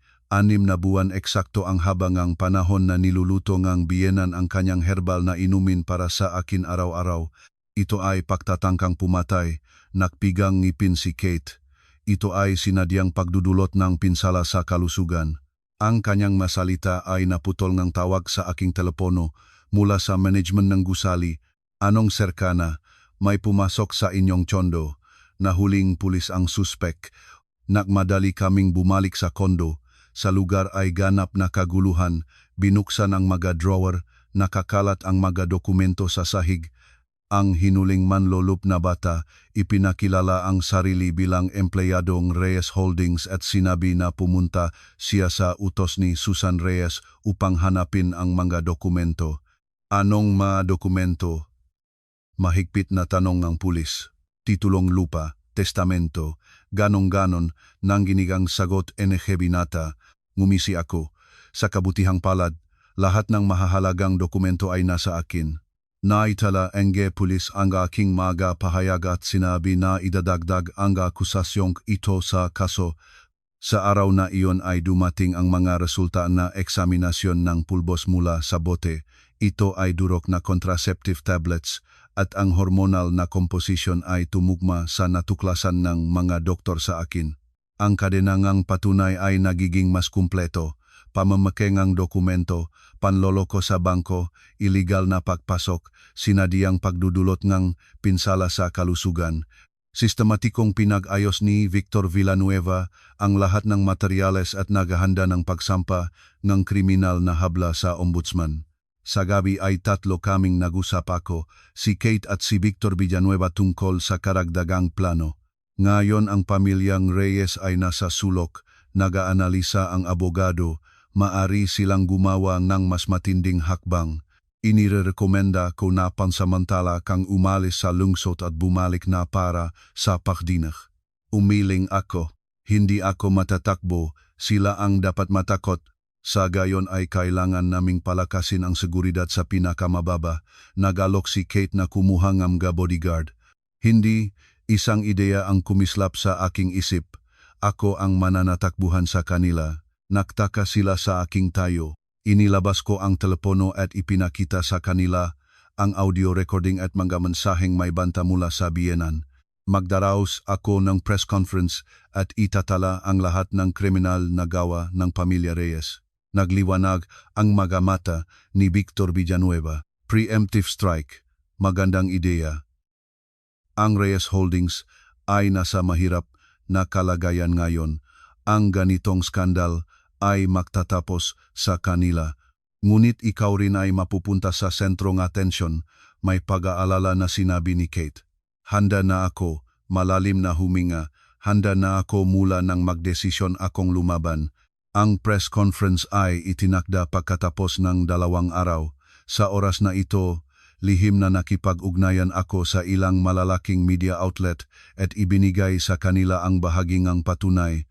Sa oras na iyon si Daniel ay tulad ng nagwala na tumawag at nagpadala ng mensahe. Ang kanyang tono ay nagbabago mula sa pagmamakaawa hanggang sa pagbabanta na lalo at lalong nagiging desperado. Sa araw ng press conference, nagsuot ako ng mahigpit na itim na ternong damit at gumawa ang magaang na makeup. Sa ilalim ng bukso nga flash ng kamera, mahinahon kong ikinuwento ang lahat mula sa huwat na kasal at pagtuklasan ng pangako sa ari-arian hanggang sa pagkalason ng contraceptive at panlolub sa tsondo. Ang mamamahayag ay nagulat habang nagtataala, paminsan-minsang nagbubukas ng bibig sa pagkamangha. Nakatayo ako rito ngayon, sabi ko sa huli, hindi lamang para sa aking sarili, kundi para sa lahat ng babaeng maaring makatagpo ng katulad na sitwasyon. Kailangan nating matapang na ipagtanggol ang ating sarili laban sa katarungan. Ang epekto ng press conference ay lampas sa lahat ng inaasahan. Sa gabing iyon, ang ma-headline ng pangunahing pahayagan ay puno ng nagsasabok na balita. Tagapagmana ng Reyes Holdings sa gitna ng iskandal ng marriage fraud. Ang pamilya ng milyonaryo ay nagkalason ng manugang ng contraceptives. Ang mga social media ay nagalab. Kinabukasan, bumagsak ang mga pagbabahagi ng Reyes Holdings kagad pagkatapos ng pagbubukas ng palitan. Si Daniel ay ganap na nawasak. Isteriko siyang sumigaw sa telepono. Nasisiyahan ka na ba ngayon? Ang Reyes Holdings ay malapit ng bumagsak. Ang nanay ay nasa ospital na may atake sa puso. Masaya ka na lang kapag namatay na ang lahat sa aming pamilya. Hindi. Malamig ang sagot ko. Ang inyong kasakiman ang lumipol sa inyo. Pagkababang tawag, tumingin ako sa takip silim sa labas ng bintana. Ang digmaang ito ay hindi pa tapos, ngunit ang pampanimbang ng tagumpay ay nagsimula nang kumiling sa aking panig. 3 araw pagkatapos ng press conference, nakatanggap ako ng abiso mula sa ombudsman sa usapin ng pamemeke ng dokumento at panloloko sa bangko. Ang kriminal na kaso laban sa pamilya Reyes ay naisampa. Nagsimula ang investigasyon. Si Daniel at ang kanyang ina, si Aling Gloria Reyes, ay kinikilala bilang masuspek. Sila ay naatasan ng bail bilang parusa. Ngayon ay abala sila sa inyo, sinabi ni Victor Villanueva sa telepono, pinakamainam na oras na para opisyal na mag-file ng annulment. Nakatayo ako sa balkonahe ng tsondo ko at nanonood sa mga tao sa ibaba. Sa huling panahon, halos hindi na ako lumabas ng bahay. Lahat ng kailangan ko ay dinadala ni Kate. Alam ko na ang pamilya na Reyes na nasa sulok ay hindi basta-basta susuko. Anong serkana? Naririnig ninyo ako ba? Ibinalik sa akin ng boses ng abogado sa katotohanan. O naririnig ko, pinahid ko ang aking no. Ano ang kailangan ko sa proseso ng annulment? Una sa lahat, kailangan mong malinaw na ilatag ang iyong magkakailangan. Bukod sa annulment mismo, ano pa ang gusto mong makamit? Sandali akong nag-isip. Una, gusto kong makumpirma na ang ari-arian na iniwan ng aking mga magulang ay ganap na sa akin. Pangalawa, gusto ko na managot sila sa batas sa pamemekeng dokumento at panloloko sa bangko. Pangatlo, nagpahinga ako, kabayaran para sa moral na pinsala, makatwirang magakahilingan, pumayag si Victor Villanueva. Ang pamilyang Reyes ay nasa desperadong kalagayan ngayon, malamang ay susubukan nilang makipagkasundo. Mayroon ka bang psikolohikal na limitasyon kung saan ka handa? Bukod sa nararapat sa akin ayon sa batas, hindi ako kukunang ni isa pang sentimo, matatag kong sinabi, ngunit kahit isang sentimo ay wala rin akong ibabawas. Pagkababang tawag, binuksan ko ang laptop at nagsimulang ayusin ang lahat ng nakolektang patunay, video recording mula sa bangko, mausapan, medikal na sertipiko, larawan ng sinalanta na tsondo. Sa bawat bagong dokumento, lalo at lalong nagiging malamig ang puso. Paano ang isang asawang kasamang natutulog ko, isang lalaki na nakbulungan ng pag-ibig sa akin, ay tahimik na pumayag at lumahok sa gayong kakilakilabot na plano, biglang may kumatok sa pintuan, maingat na tumingin ako sa screen ng intercom. Gulat na gulat si Susan ang nakatayo sa labas ng pintuan, nag-isa siya at wala ng bakas ng dati niyang pagmamagaling. Namumuhong nga mata, malinaw na umiyak siya. Binuksan ko ang intercom. Ano ang kailangan mo? Hipag, ibig sabihin, anong serkana, naniginig ang kanyang boses habang umiyak. Maari ba tayong mag-usap? 5 minuto lang. Wala tayong dapat pag-usapan. Pakiusap. Biglang lumuhod siya. Ang Reyes Holdings ay malapit ng mabangkarote. Ang kuya ko ay maaring mapabilanggo. Ang nanay ay nasa ospital. Alam namin na mali kaming lahat, ngunit maawa ka naman kahit minsan. Malamig na tinitingnan ko ang kanyang palabas sa harapan ng kamera. Ang puso ko ay hindi kumabog. Susan, gaano kakalaki ang bahagi mo sa lahat na ito? Alam mo ba kung ano ang nilalaman ng inuming ibinibigay na iyong ina sa akin araw-araw? Natigilan siya at puti ang kanyang mukha. Ako, hindi ko alam. Kasinungalingan, matatag na pinuputol ko siya. Nang ginagawa ito nga iyong ina, nakatayo ka sa tabi at iniabot sa kanya ang bote. Akala ba nila hindi ko nakita? Bumaksak siya sa sahig at sa wakas ay napayak. Pinagawa akong nanay. Sinabi niya, kapag nagsilang ka, maring mapunta sa iyo ang bahagi ng Manang Reyes. Pinatayin ko ang intercom at lumingon. Sa likod ng pintuan ay maririnig ang nakapipigil na iyak ni Susan, ngunit sa puso ko ay nananatiling ang malamig na katipunan ng lakas. Sa gabi ay nagdala si Kate ang huling balita. Bumaksak ang mga pagbabahagi ng Reyes Holdings. Ang mga bangko ay nagsimulang humingi ng pagbabayad ng mga utang at pinilas ng mga malalaking kasosyo ang mga kontrata. Nag-usap daw na nagbebenta si Daniel ng kanyang mamaluho na sasakyan at mga bagay-bagay upang mapunan ang mga butas. At ang biyenan. Tanong ko, nasa ospital pa rin. Sinabi nila na hindi maganda ang kalagayan. Tumango si Kate nang may kumingkilay. Ngunit sinabing ospital na walang problema ang puso niya. Malamang ay nagmamakunwari upang makakuhang awa. Nagtunog ang telepono. Hindi kilalang lokal na numero. Halo, anong Serkana Bautista? Maririnig ang hindi kilalang boses ng lalaki. Ako si Attorney Vladimir Santos, Legal Counsel ng Reyes Holdings. Tumatawag ako sa ngalan ng aking kliyente, si Daniel Reyes, tungkol sa isang settlement agreement. Nakpalitan kami ng tingin ni Kate.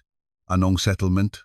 Si Ginoong Daniel ay nais na mapayapang malutas ang mga pagkakaiba sa pagitan ninyo, maingat na pumili ng salita ang abogado. Handa siyang pirmahan ang kasunduan ng annulment at magbayad sa inyo ngang naayon na kabayaran sa kondisyon na bawiin ninyo ang inyong reklamo. Anong naayon na kabayaran? Formal na tanong ko. 300,000 piso at hindi na namin kukunan ng usapin ang iyong karapatang mag-ari sa kondo. Halos natawa ako. Attorney Santos, alam ba ninyo ang halaga ng tsondo na iyan? Mahigit 10 milyong piso, kasama ang utang na 2 milyon na iligal nilang nakuha. At sa palagay ninyo, ang 300,000 ay naayon na kabayaran, sa kabilang dakong linya ay nanahimik. Anong serkana? Ang malegal na pakikipaglaban ay matagal na proseso. Bakit parehong panik ay magdurusa? Ipaalam sa Ginoong Daniel, pinuputol ko siya.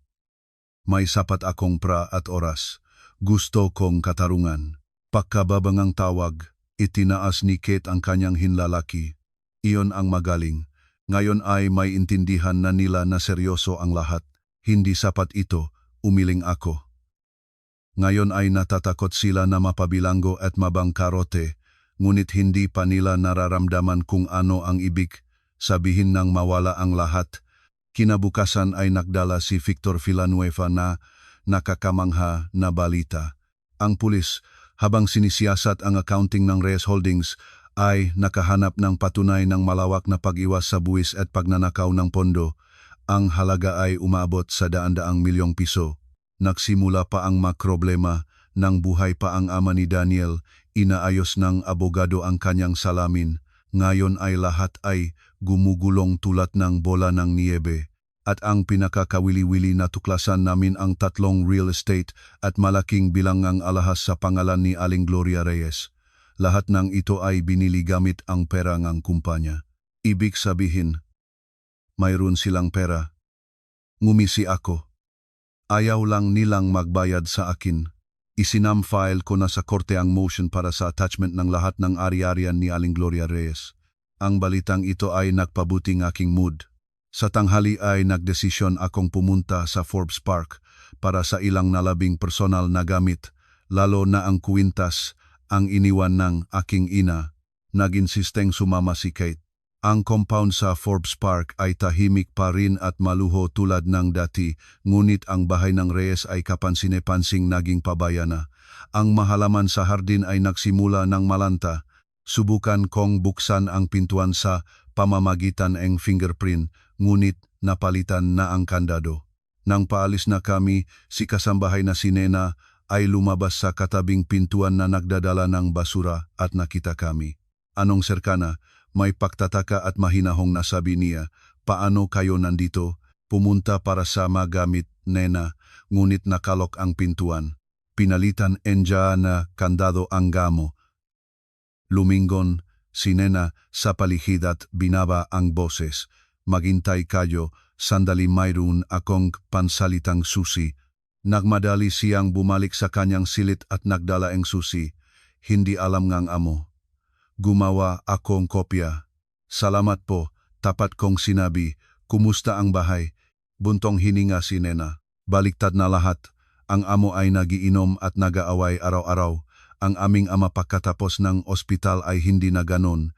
Ang binibining Susan ay nagiyak na lang, lahat ng kasambahay ay nagbitif. Natira na lang kami ngang kusinero at ako. Pagpasok sa bahay na minsan ko nang tinawag na akin, naramdaman ko ang amoy ng amag. Sa sala ay nakakalat na ang mabote at malalagyan ng pagkain. Ang mahal na leather sofa ay puno ng mansa. Ang kasal na larawan na nakabitin sa dingding ay kinuha at itinira sa sulok. Ang salamin ay may basag. Ang aking silit ngayon ay dapat itong tawagin na guest room ay pati na rin baliktad. Binuksan ang drawer ng vanity table, wala na ang maalahas. Ang kuwintas ay nawala. Kinagat ko ang aking labi. Ang safire na kwintas na iniwan ng nanay. Baka nasa safe, tanong ni Kate. Umiling ako. Alam gang biyenan ang lahat ng aking password. Siguro. Ay kinuha na. Biglang may naalala ako. Sandali lang. Lumuhod ako at itinuwid ang karpet sa ilalim ng kama. Doon ay isang maliit na safe. Ginawa ko ito nung renovasyon at kahit si Daniel ay hindi alam dito, pinindot ko ang nakatagong pindutan at bumukas ang safe. Sa loob ay isang velvet na kahon. Nahanap ko, may kaginhawaan na huminga. Sa kahon ay naroon ang safire na kwintas, ang aking passport, at ilang personal na talarawan. Magaling ka, humanga si Kate. Umalis na tayo rito, masamang pakiramdam sa bahay na ito. Paalis na kami nang biglang may memhayapak na narinig sa itaas. Kami ni Kate ay natihilan at nakpalitan ng tingin. May isa sa lubngong bahay. Dani, ikaw ba iyan? Maririnig ang paos na boses ng biyenan mula sa ikalawang palapag. Nagdala ka bang gamot? Nagsenyas ako kay Kate na tahimik na lumabas. Ngunit ang sahig ay nagliyon at ang mga yapa sa itaas ay tumigil pagkatapos ay nagbilis. Sino iyan? Mataas na sigaw ngang biyenan. Huli na. Naktakbo kami patungo sa pintuan, ngunit ang biyenan ay lumabas na sa tuktok ng hagdan. 10 taon siyang tumanda, gusto ang buhok, nagsusuot ng malupit na kamisola sa gabi, ngunit ang kanyang mata ay nananatiling tulad ng gintong agila. Anna, sumisigaw siya. Magnanakaw, tulungan ninyo ako, ninanakawan tayo. Pumunta lang ako para kunin ang aking magagamit, mahinahon kong sinabi. Itinataas ang velvet na kahon sa aking kamay. Halimbawa, ang ninakaw ninyo ang relihiyang aking ina. Ito ay pag-aari ng Reyes. Istri ko na sumigaw ang biyenan habang bumababa sa hagdan nang naging asawa kang pamilya ngang Reyes, ang iyong katawan ay naging sa amin na rin. Nena, umurong ako ngang ilang hakbang, handa na sa anumang sandali na tumakbo. Nena, saksi ka. Ang kuwintas na ito ay aking dote mula sa aking ina. Hindi ito kailanman naging sa Reyes. Nena, sumigaw ang biyenan. Ngunit hindi lumabas si Nena. Lalo pang sumabog ang biyenan, kinuha ang plorera sa mesa at inihagis sa akin. Inurong ni Kate ang akin sa gilid at ang plorera, lumipas sa aking balikat, ay bumaksak sa pintuan ng may malakas na ingay. Aling Gloria, mahigpit na sinabi ni Kate, ang inyong kilos ngayon ay kwalifika bilang sinadyang pagdudulot ng pinsala. May video recording kami, itinaas niya ang kanyang telepono, kasama ang inyong pag-amin sa pagnanakaw ng kuwintas.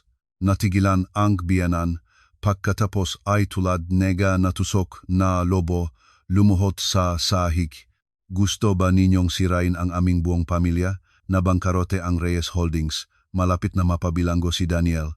Ngayon ay kukuhanin na rin ang bahay na ito. Sarili ninyong kasalanan iyon, malamig kong sinabi at lumingon para umalis. Maghintay ka. Gumapang ang biyanan at hinawakan ang aking pantalon. Anechka, nakamali ang nanay. Pakiusap, bawiin ang reklamo. Luluhod ako.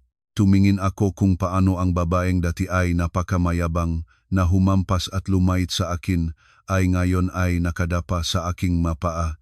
Sa puso ko ay walang tagumpay, kawalang katiyakan at kalungkutan lamang. Huli na, maingat kong hinubat ang kanyang kamay. Mula nang sampalin ninyo ako sa mukha, huli na ang lahat. Nang lumabas kami sa Forbes Park, liwanag na liwanag ang araw, malalim na huminga, parang nagising na ako mula sa bangungot. Saan na tayo? Tanong ni Kate. Sa opisina ng abogado, sinabi ko, isinusuot ang seatbelt. Panahon nang tapusin ang lahat ng ito. Sa opisina ni Victor Villanueva, nakiling kami sa kapal na tumpokan nga dokumento at pinag-usapan ang estratehiya. Sa kasalukuyan, ang sitwasyon ay napakakanais-nais para sa atin. Inaayos ng abogado ang kanyang salamin. Sa kriminal na kaso, ang patunay ngang pamemekeng dokumento at panloloko sa bangko ay walang makapipigil. Sa sibil na kaso ng annulment at kabayaran para sa moral na pinsala, malaki rin ang aming pagkakataon. Gusto kong tapusin ito ng mas mabilis, sinabi ko. Mayroon bang mabilis na paraan? Tumango si Victor Villanueva. Ang pamilyang Reyes ngayon ay nasa desperadong kalagayan. Malamang ay papayag sila sa isang komprehensibong solusyon. Inire-rekomenda ko na mag-alok ng kumpletong resolusyon. Nagbibigay kayo ng positibong katangian sa kriminal na kaso at sila ay ganap na sumusuko sa usapin ng annulment at kabayaran. Anong pagbubukas? Una, walang kondisyong pagsang-ayon sa annulment. Pangalawa, ganap na pagkilala ng inyong karapatang mag-ari sa real estate. Pangatlo, kabayaran para sa moral na pinsala na 10 milyong piso. Pangapat, pampublikong pahinging tawad. Sandali akong nag-isip. Sige, ngunit kailangan nilang pampublikong sa press kilalanin ang lahat ng kanilang kasalanan, lalo na ang pagkalason ng Troceptive at pamemeke ng pirma. Sandali ang abogado ay nagdadalawang isip. Ito ay maaring makaapekto sa posibilidad ng tagumpay ng kasunduan. Walang kompromiso, matatag kong sinabi. Kailangan nilang magbayad para sa lahat ng kanilang ginawa at hindi lamang sa pera. Sinuportahan ni Kate ang aking desisyon. Tama siya, ang ganitong kasamaan ay kailangang pampublikong sabihin upang mapagsabing ang ibang mga babae ay hindi makakaranas ng katulad. Sa wakas ay pumayag si Victor Villanueva at nagsimulang gumawang draft ng kasunduan. Nang lumabas kami sa opisina, gabi na, sa lungsod ay nagsisingas ang neon lights. Tulad ng libu-libong mamata na nagmamasid sa paglapit ng katarungan. Vibrated ang telepono, mensahe mula kay Daniel, tinatanggap ko ang iyong mga kondisyon. Makita tayo bukas ng alas 10 ng umaga sa simbahang San Agustin. Ipinakita ko ang telepono kay Kate. Nanlambag ang kanyang noo. Ganyang bilis sumuko. Hindi ito katulad ng Reyes. Wala silang pagpipilian. Mahinahon kong sinabi, Kung makakarating sa kriminal na korte ang kaso, si Daniel at ang kanyang ina ay malamang na makatanggap ng tunay na sentensya. Kumpara sa ganon, ang aking makondisyon ay awa pa iyon. Sasama ako sa iyo bukas, hinawakan ni Kate ang aking kamay, baka may plano pa sila. Tumango ako, tinitingnan ang malayo sa mga ilaw. Bukas ay matatapos na ang lahat na ito. Sa San Agustin ay nakarating ako ng 30 minuto bago ang takdang oras. Kami ni Kate at si Victor Villanueva ay makakasama. 3 kaming nakatayo sa lilim ngang mga puno at nagmamasid sa mga dumadaan. Nag-aalala ka ba? Inabot ni Kate ang boten na tubig.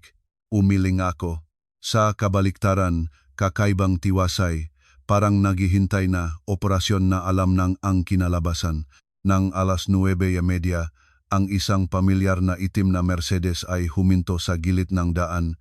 Isang si Daniel lang ang lumabas ng sasakyan. Nasusuot siyang simpleng puting kamiso at itim na pantalon.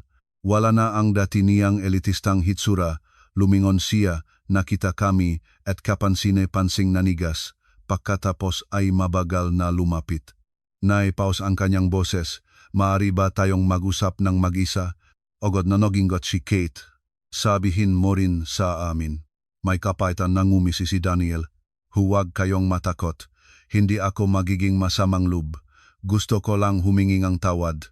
Hiniling ko kina Kate at Victor na maghintay at lumayo kami ni Daniel patungo sa bangkong nasa gilid. Sa liwanag ng umaga, ang kanyang anyo ay maganda pa rin.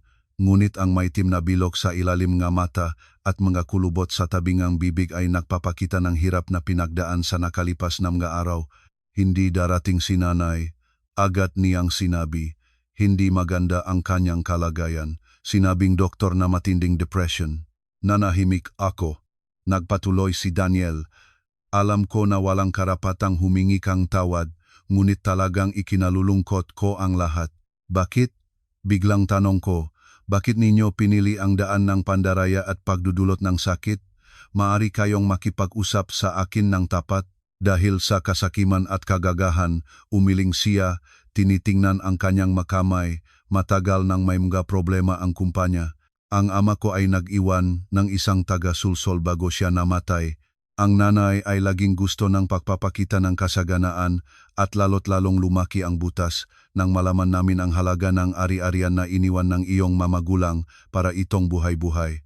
At niplanong voluntaryo akong magbibigay sa inyong ang ari-arian pagkatapos ng kasal. May hiyas siyang tumango. Ang orihinal na plano ay mahalin mo ako at pagkatapos ang kasal ay natural na magiging pinagsama ang ari-arian, ngunit tumanggi ka. Palagi mong pinagtatatwiran na ang mana ang aking nga magulang ay para sa akin, at kaya naman bumaling kayo sa pagkalason, pamamekeng pirma at pagbabanta, nanginig ang aking boses. Si Daniel, ang katahimikan ay pagiging kasabwat. Wala siyang sagot. Naging abo ang kanyang mukha. Mula sa malayo, nagsenyas si Kate na tapos na ang oras. Halika na. Tumayo ako. Oras na. Ang proseso ng annulment ay napakatahimik na. Mapirma, matata, pagbabalik ng kasal na sertipiko. Wala pang 20 minuto, ang maliit na pulang aklat, na minsan ay simbolo ng pangakong habang buhay, ay naging isang dokumento na nagpapatunay ng pagtatapos ng relasyon. Nang lumabas kami sa hukuman, liwanag na liwanag ang araw. Nakatayo si Daniel sa mga hagdan, nais sabihin ang isang bagay, ngunit nagbago ang isip. Sa huli ay bahagya lamang siyang tumango at lumakad patungo sa kanyang itim na Mercedes. At hahayaan mo lang siyang umalis. May pagtatakang tanong ni Kate. Nakabitin pa rin sa kanya ang kriminal na kaso, ipinaliwanag ni Victor Villanueva. Ngayon, ang annulment lamang ang tinugunan namin. Ang madetalyeng kabayaran at pampublikong pahinging tawad ay kailangan paniting pag-usapan.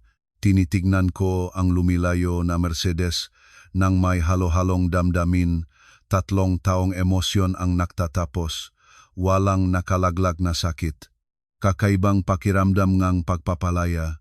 Tulad ng sa wakas ay itinapon ko ang mga tanikala na matagal akong nagbikas. Saan na tayo? Kinuha ni Kate ang aking braso. Ipagdiwang natin ang iyong kalayaan. Nagsisimula na akong sumagot nang biglang vibrate ang telepono. Hindi kilalang numero, MMS na mensahe malapit na tingin ng sira ang kandado ng pinto aking tsondo at kasunod nito ay mensahe. Akala mo ba nanalo ka na? Nagsisimula pa lang ang laro, nagyelo ang dugo ko. Nandinig ng kamay na ipinakita ko ang telepono kina Kate at Victor Villanueva. Huwag nang magaway pa, nagmura ang abogado na halos hindi gumagamit ng masamang salita. Agad akong tatawag sa pulis, kayo ay pumunta sa tsondo. Halina, agad na nagdesisyon si Kate. Maaring ito ay walang laman na banta, ngunit alam ko na hindi. Ang pamilya na Reyes, lalo na ang biyenan, ay hindi basta-basta susuko. Ang annulment ay unang hakbang lamang, ang tunay na digmaan ay nagsisimula pa lamang. Sa tunong ng sirenang pulis, nakmamadali kaming pumunta sa tsondo. Tulad ng inaasahan, ang pinto ay magaspang na nasalakay at sa loob ay kaguluhan. Ang sofa ay sinadayang tinatat ng kutsilyo. Sa mga dingding ay isinulat sa pulang pintura, "Mamatay ka." Ang aking wardrobe ay baliktad. Lahat ng damit ay pinagputol-putol. Ang pinaka-nakakatakot ay ang nakalatag sa kama sa silid tulugan isang dol sa damit pangkasal. Sa lig nito ay may lubid at sa mukha ay malaking pulang krus. Sa tabi nito ay isang kutsilyo, marumihan ng pulang likido na naging lakpas ng hayop na dugo. Mga baliw, tinabunan ni Kate ang kanyang bibig. Hindi na ito simpleng pagbabanta. Nangolekta ang pulis ng ebidensya at sinabi na magsisimula ng investigasyon ng sa lalong madaling panahon, ngunit matapat na nanganak na sa ganitong mga kaso, mahirap makahanap ng direktang patunay na nagtuturo sa nagutos. Inirekomenda ni Victor Villanueva sa akin na agad na mag-file energy restraining order at lumipat sa mas ligtas na lugar. Hindi, may kamangga-manggang katatagan ako. Hindi na ako matatagbo pa. Nay, mapanganib ito, nasa guluhan si Kate. Umiling ako at itinuro ang nakatagong kamera sa sulok. Nahanda na ako, nakalagay sa tsondo ang 3 nakatagong kamera. Pinalitan ko ang ito kahapon ng gabi. Lahat ng kanilang makilos ay naitala. Hindi mapigilan sina Kate at Victor Villanueva ang kanilang pagkamanga. Binuksan ko ang monitoring app sa telepono at binuksan ang recording. 3:00 ngang madaling araw. 2 lalaki na nakasuot ng maskara ay sinasaknaw ang pinto. Isa sa kanila, habang sinalanta ang tsondo, ay tumawag sa telepono at nagtatala, "Aling Gloria, nagawa na namin ang lahat ng sinabi ninyo. O naiwan na rin ang dol. Huwag kayong mag-alala, walang naiwan na bakas ng kamay."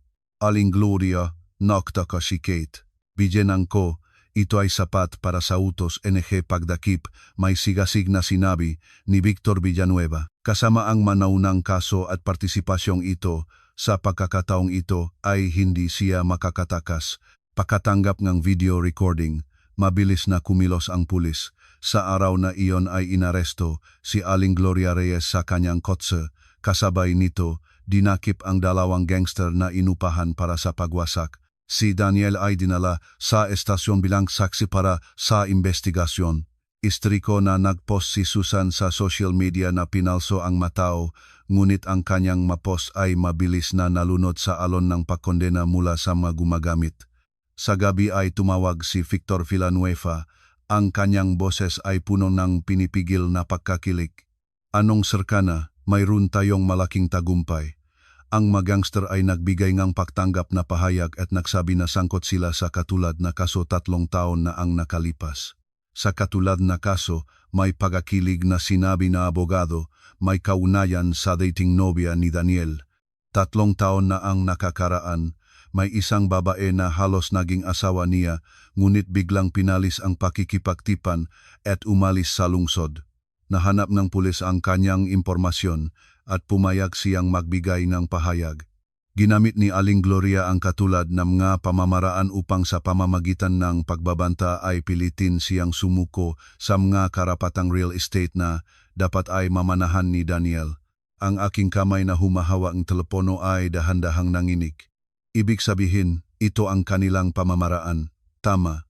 Nagahanap si Aling Gloria nga batang babae na may ari-arian, pinapadalan sa kanila nga anak, pinagpapakasal siya sa kanila, at pagkatapos ay sa lahat ng paraan ay inangkin ang kanilang pag-ari. Ang nakaraang nobya ay hindi nag-file ng kaso dahil hindi sila opisyal na kasal at maliit ang kanyang mapakalugi, ngunit sa pagkakataong ito, ang patunay ay walang makapipigil, hindi makakatakas ng parusa si Aling Gloria Reyes. Pagkababa ngang tawag, nakatayo ako sa harap ng malawak na binta ng Tondo at tinitingnan ang lumulubog na araw. Ang mapanglaw na gabing iyon, 3 taon na ang nakalipas, nang lumabas si Daniel sa pasukan ng aklatan na may payong kasama rin ba iyon sa maingat na pinlanong patibong, ang lahat ng magandang pag-aalaga, ang lahat ng pangako sa walang hanggang pag-ibig, lahat iyon para sa ari-arian ng aking mamagulang. Vibrated muli ang telepono. Mensahe mula kay Daniel, inaresto si nanay. Alam ko na siya ay may kasalanan, ngunit pakiusap, matanda na siya, mahina ang kanyang kalusugan. Handa akong tanggapin ang lahat ng kasalanan. Pakiusap, bawiin ang reklamo. Matagal na tinitingnan ang mensaheng ito at sa huli ay sumagot. Ang bawat isa ay kailangang managot para sa kanilang mga ginawa. Ang inyong ina at kayo. Pagkapadala ngang mensaheng ito, pinatay ko ang telepono, malalim na huminga. Ang bangungot na ito ay sa wakas ay tunay na nagtatatapos. Sa hukuman ang aircon ay nagtatrabaho ng buong lakas, ngunit mainit pa rin ang pakiramdam sa akin. Ang lugar para sa publiko ay puno ng mga mamahayag at mga mausisa, sa hangin ay ang pinipigil na kakilig. Ngayon ay ang unang pagdinig sa kaso ni Aling Gloria Reyes sa akusasyon ng pamemeka ng dokumento, panloloko sa bangko at pag-organisa ng panlolop. Nakaupo ako sa lugar NG nagrereklamo. Sa tabi ko ay si Victor Villanueva sa perpektong ternong damit. Sa kabila, sa bangko NG mag-aakusado, ay nakaupo si Aling Gloria Reyes sa malaking prison uniform na may gulong-gulong na uban na buhok. Wala nang bakas ng dati niyang pagmamagaling. Nakaupo siya, nakayuko ang ulo, at sinisikap na hindi makatingin kahinuman. Si Daniel ay nakaupo sa unang hilera para sa publiko. Malusak ang kanyang mukha. Pagkatapos ng huling mensahe ay hindi na kami nag-usap. Wala si Susan.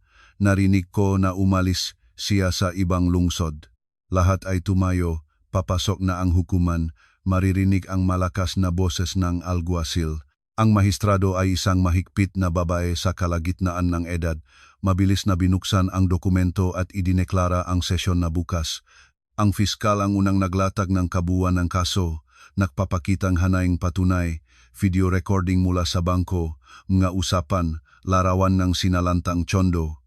Ang abogado ni Aling Gloria ay sinubukan na ilarawan ang kanyang kilos bilang sandaling kahinaan, ngunit agad siyang pinigilan ng mahistrado.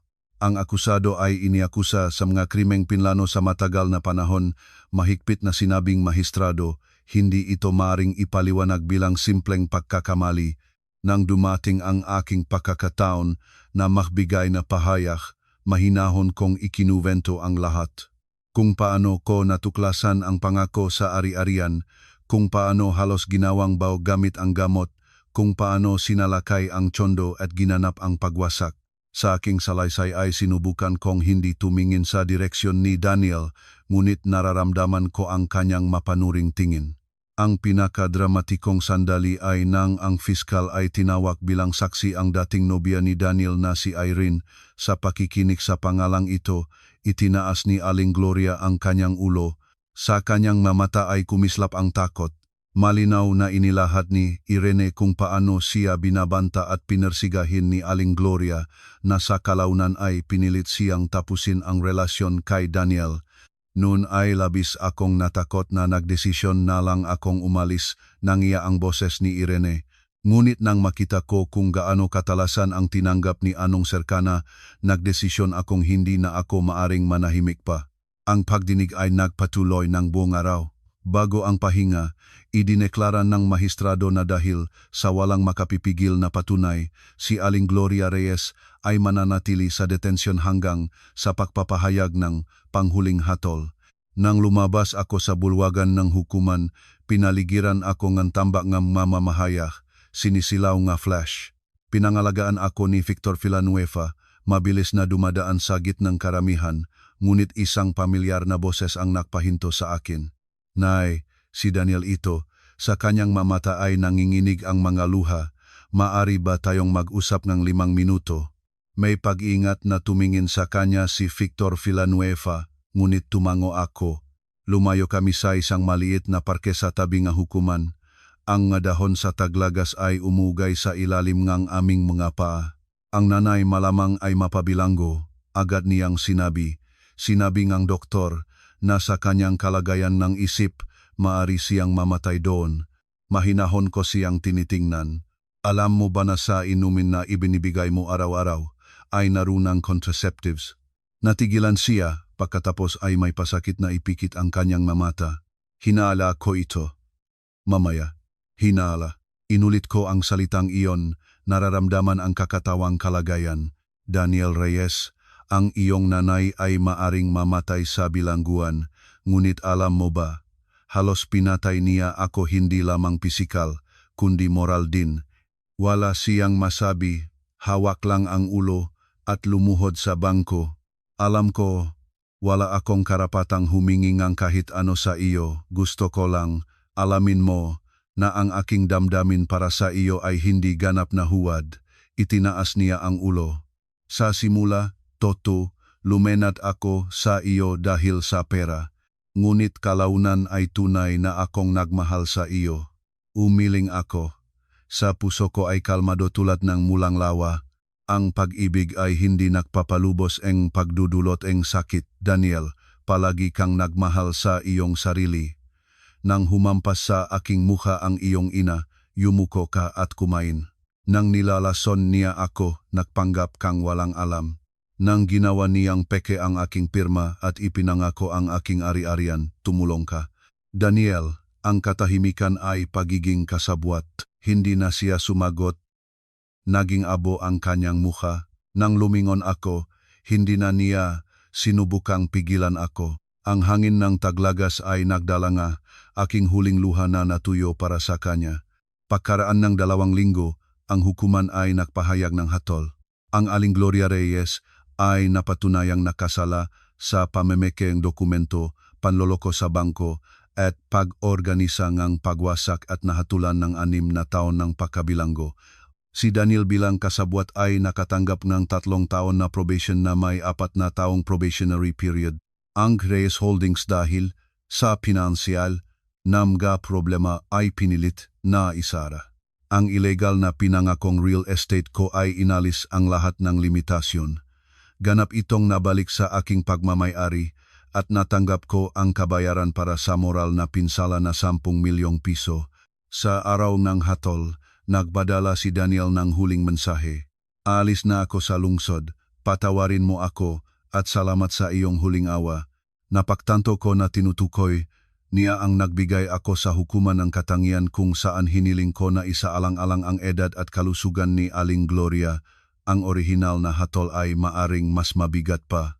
Hindi ako sumagot, tinanggal ko lang ang mensahe at ang kanyang kontakt. Ang ilang mga sugat ay gumagaling lamang kung ganap itong naalis. Nagpakuha si Kate ng profesional na cleaning company na nag-ayos ng salantang tsondo. Nakatayo sa bagong sala, malalim na huminga, inulit ang matagal ng nalimutang pakiramdam ng kaligtasan at kapayapaan. Ano ang balak mong gawin sa susunod? Tanong ni Kate, nakasandal sa bagong sofa. Lumingon-lingon ako at umiling. Maraming masamang alaala rito para manirahan, magbebenta at magsisimula ng bagong buhay sa ibang lugar. Hindi mo ba naisip ang pag-aaral sa ibang bansa? Biglang tanong ni Kate. Noon pa nang nasa universidad, palagi kang gustong pumunta sa England. Nakliwanag ang aking makamata. Alam mo, ngumiti siya, ang aking pinsan ay professor sa University of London. Kung interesado ka, maari akong makipag-ugnayan sa kanya. Sa iyong edukasyon at karanasan, hindi mahirap na makapasok sa master's program. Ang alokong ito ay tulad ng sina ng liwanag na sumalpok sa aking madilim na mundo. Sa gabing iyon, Nagsimula akong mag-ayos ng dokumento para sa pag-aaral. Muling binubuksan ang matagal ng nalimutang pangarap. Pagkaraan ng isang buwan, matagumpay na nabenta ang tsondo. Pagkatapos ng paglagda ng huling dokumento, nag-iisang naglakad ako sa maliwanag na kalye, nakakaramdam ng kakaibang kagaanan. Dumaan sa tabi ng isang tindahan ng magamit pang sanggol, tulad ng nakatulog ay pumasok ako sa loop, bumili ng pregnancy test. Sa nakalipas na 6 na buwang paggamot, unti-unti na ring nagbabalik ang aking reproduktibong kakayahan. Sinabing doktor na para sa ganap na pagbabago ay maaring kailangan ng mas matagal pang oras, ngunit mayroon na akong 2 linggong pagkaantala. Sa banyong isang hotel, tinitignan ko ang 2 malinaw na guhit sa test at ang aking makamay ay walang tigil na nanginig.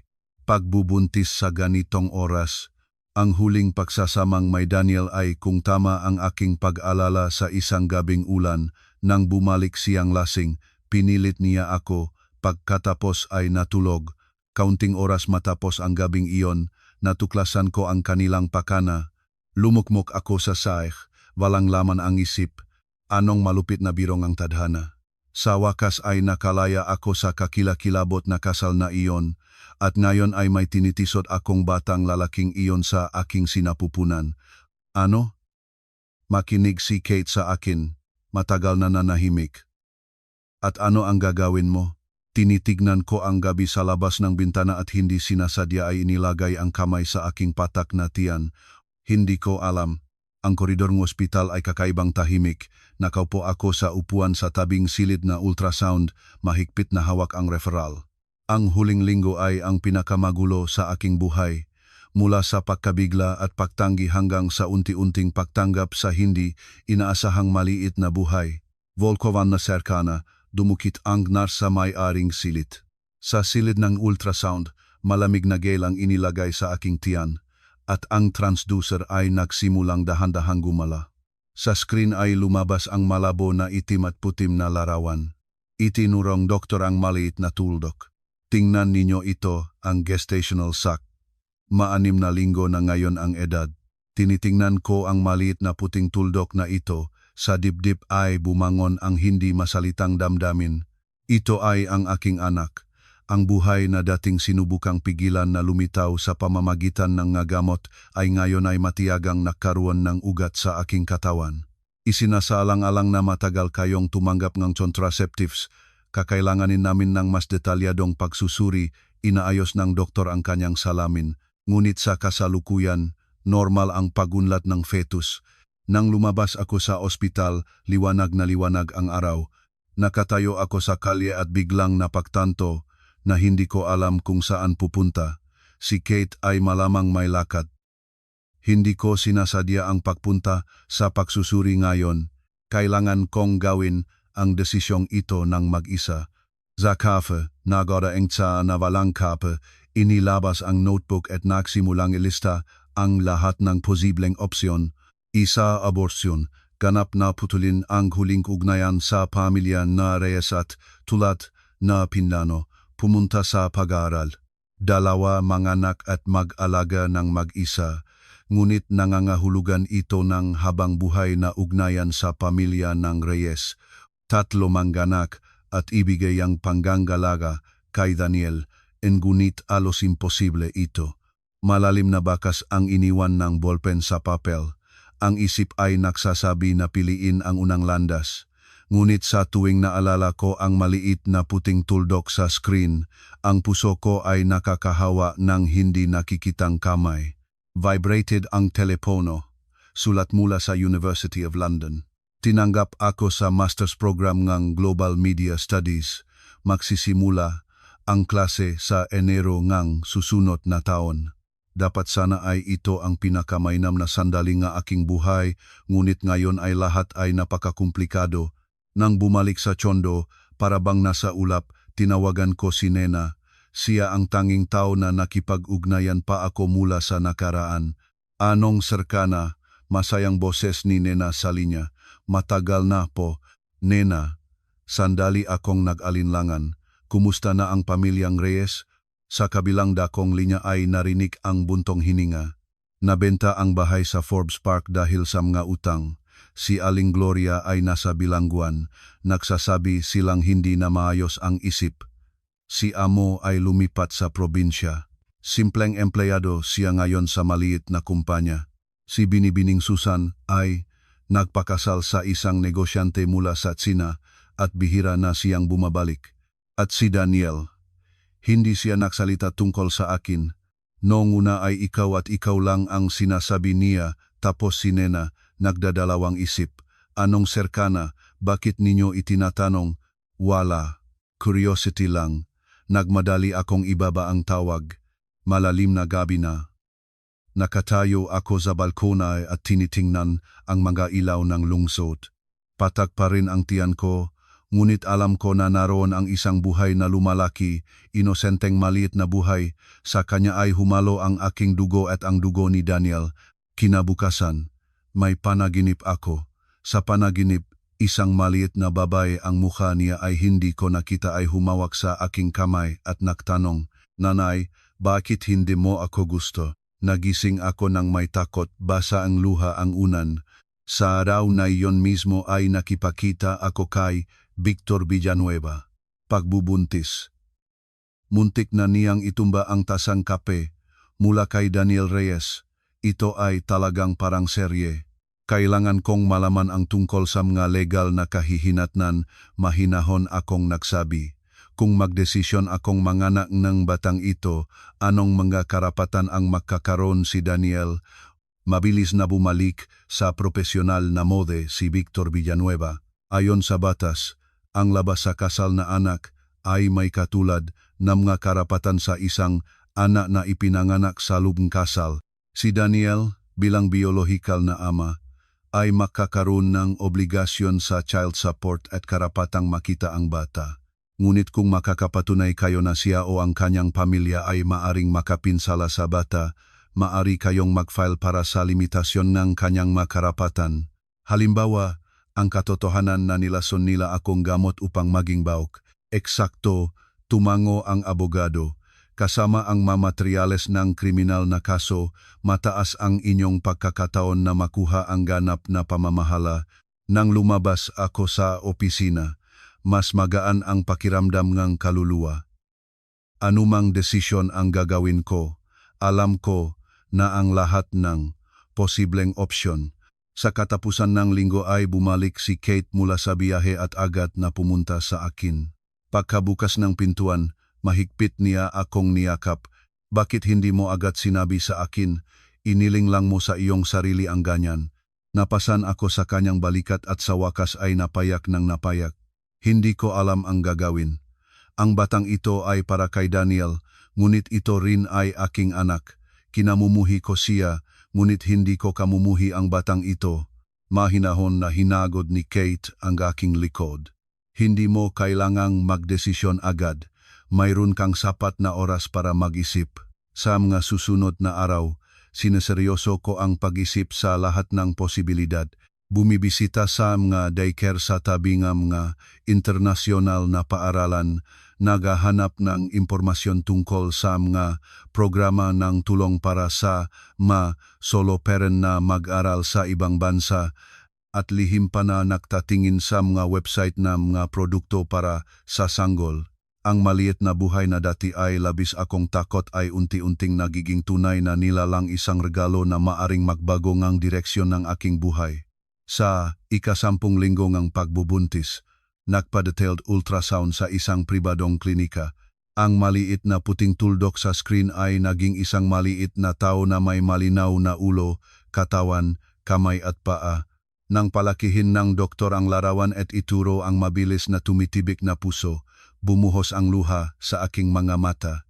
"Malusog na sanggol," ngumiti ang doktor. "Tingnan ninyo, kumakaway pa nga ang kamay." Sa sandaling iyon, lahat ng pag-aalala at takot ay nagsingaw tulad ng usok. Maingat na hinagot ang screen at nagdesisyon. Gaano man katinik ang landas na ito, gusto ko ang batang ito. Nang bumalik sa kondo, nagpadala ako Grupo NG mensahe kina Kate at Victor Villanueva. Nagdesisyon akong manganak, mag-aalaga ng mag-isa.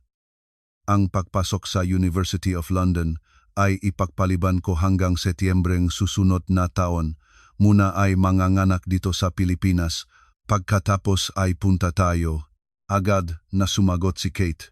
Anumang desisyon ang iyong gagawin, susuportahan kita. Ang lugar ng ninang ay para sa akin. Ang sagot ni Victor Villanueva ay mas praktikal.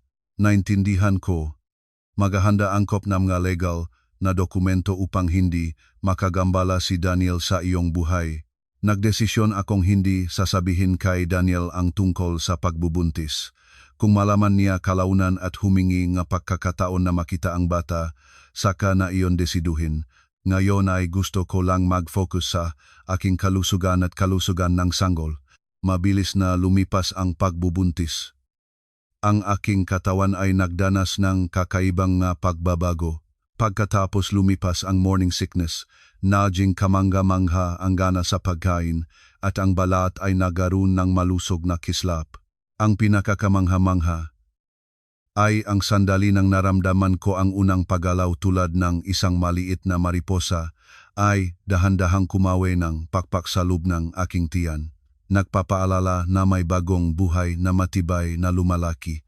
Sa 8 buwan ng pagbubuntis, nakatanggap ako ng sulat mula sa bilangguan.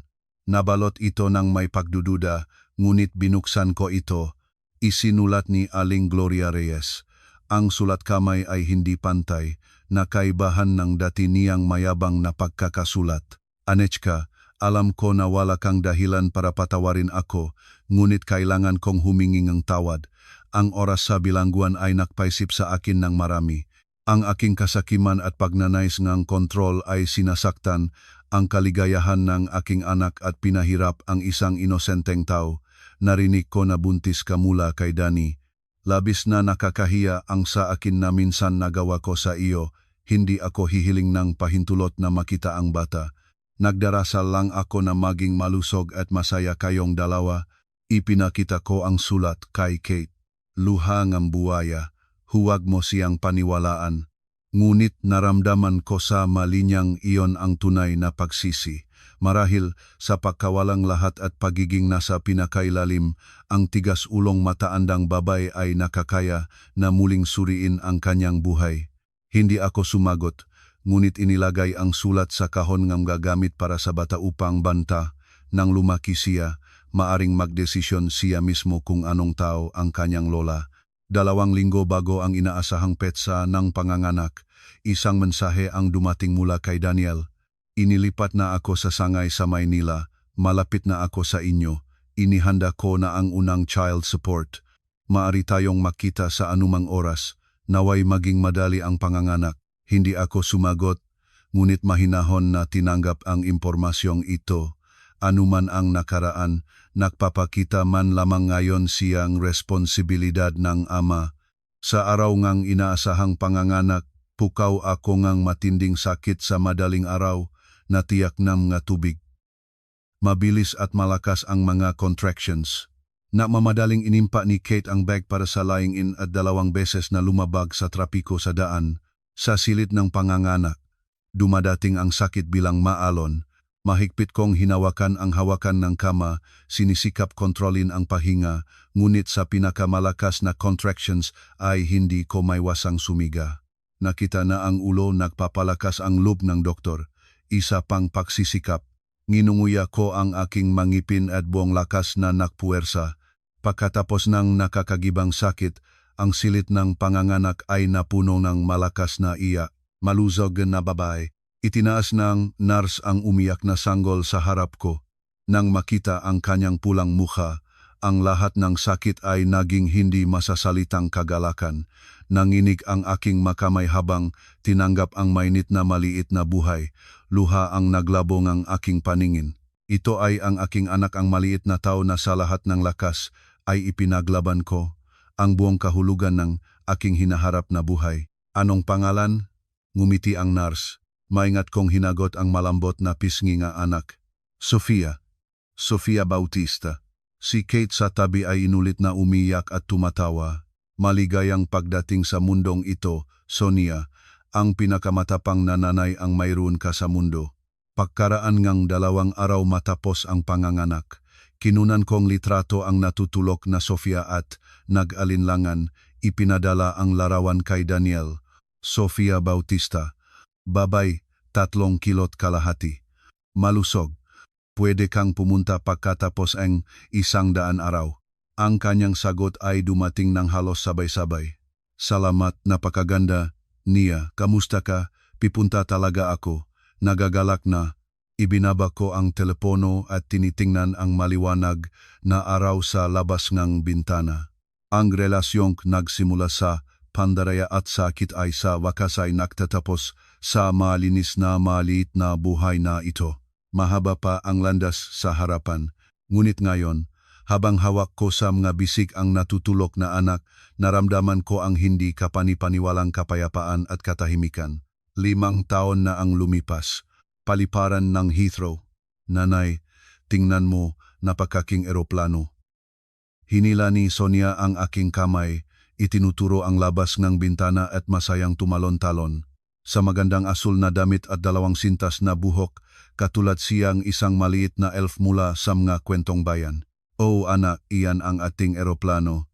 Lumuhod ako upang ayusin ang kanyang kwelyo. Pupunta tayo sa Pilipinas para sa lola at lolo. Ura, malakas na sagot ni Sonia. Pagkatapos, binabaan ang boses, nagtatanong, Nanay, totubang susalubungin tayo ngang tatay sa paliparan? Tumango ako. O nangako siya. Tinitingnan ang kanyang maliit na mukha, punong pag-abang. Nagagalak ako na minsan ay nagdesisyon na payagan si Daniel na may limitadong pakikilahok sa buhay ni Sonia. Sa nakalipas na 5 taon, mahigpit niyang sinunod ang lahat ng kasunduan, bumibisita kay Sonia 1 beses bawat quarter, hindi kailanman lumakpas ng hangganan, regular na nagbabayad ng child support. Masaya si Sonia at iyon ang pinakamahalaga. Sonia, nandito kami, maririnig ang pamilyar na boses. Si Kate ay kumakaway sa amin, sa likod niya ay nakatayo ang matangkad na mapulaw na lalaki, ang aking asawa at kasamahan sa University of London. Mark, Papa Mark, tulad ng tawag ni Sonia sa kanya ninang. Iniwanan ni Sonia ang aking kamay at bumaksa sa kina Kate.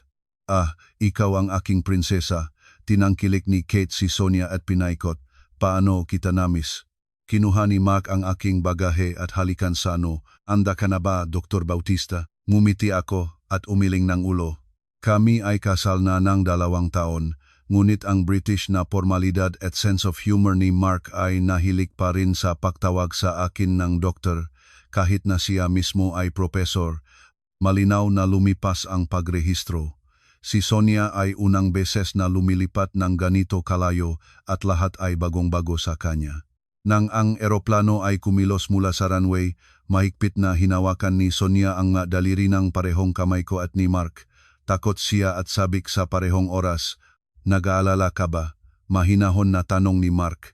Pagkatapos ang 5 taon, babalik ka sa Pilipinas. Tinitignan ko ang maulap sa labas ng bintana at bahagya na umiling ng ulo. Hindi. Sa pagkakataong ito ay iba ang lahat. Totoo na lahat ay iba na. 5 taon na ang nakaraan, umalis ako sa Pilipinas na may basag na puso at anak sa ilalim ng puso ko upang mag-aral sa England.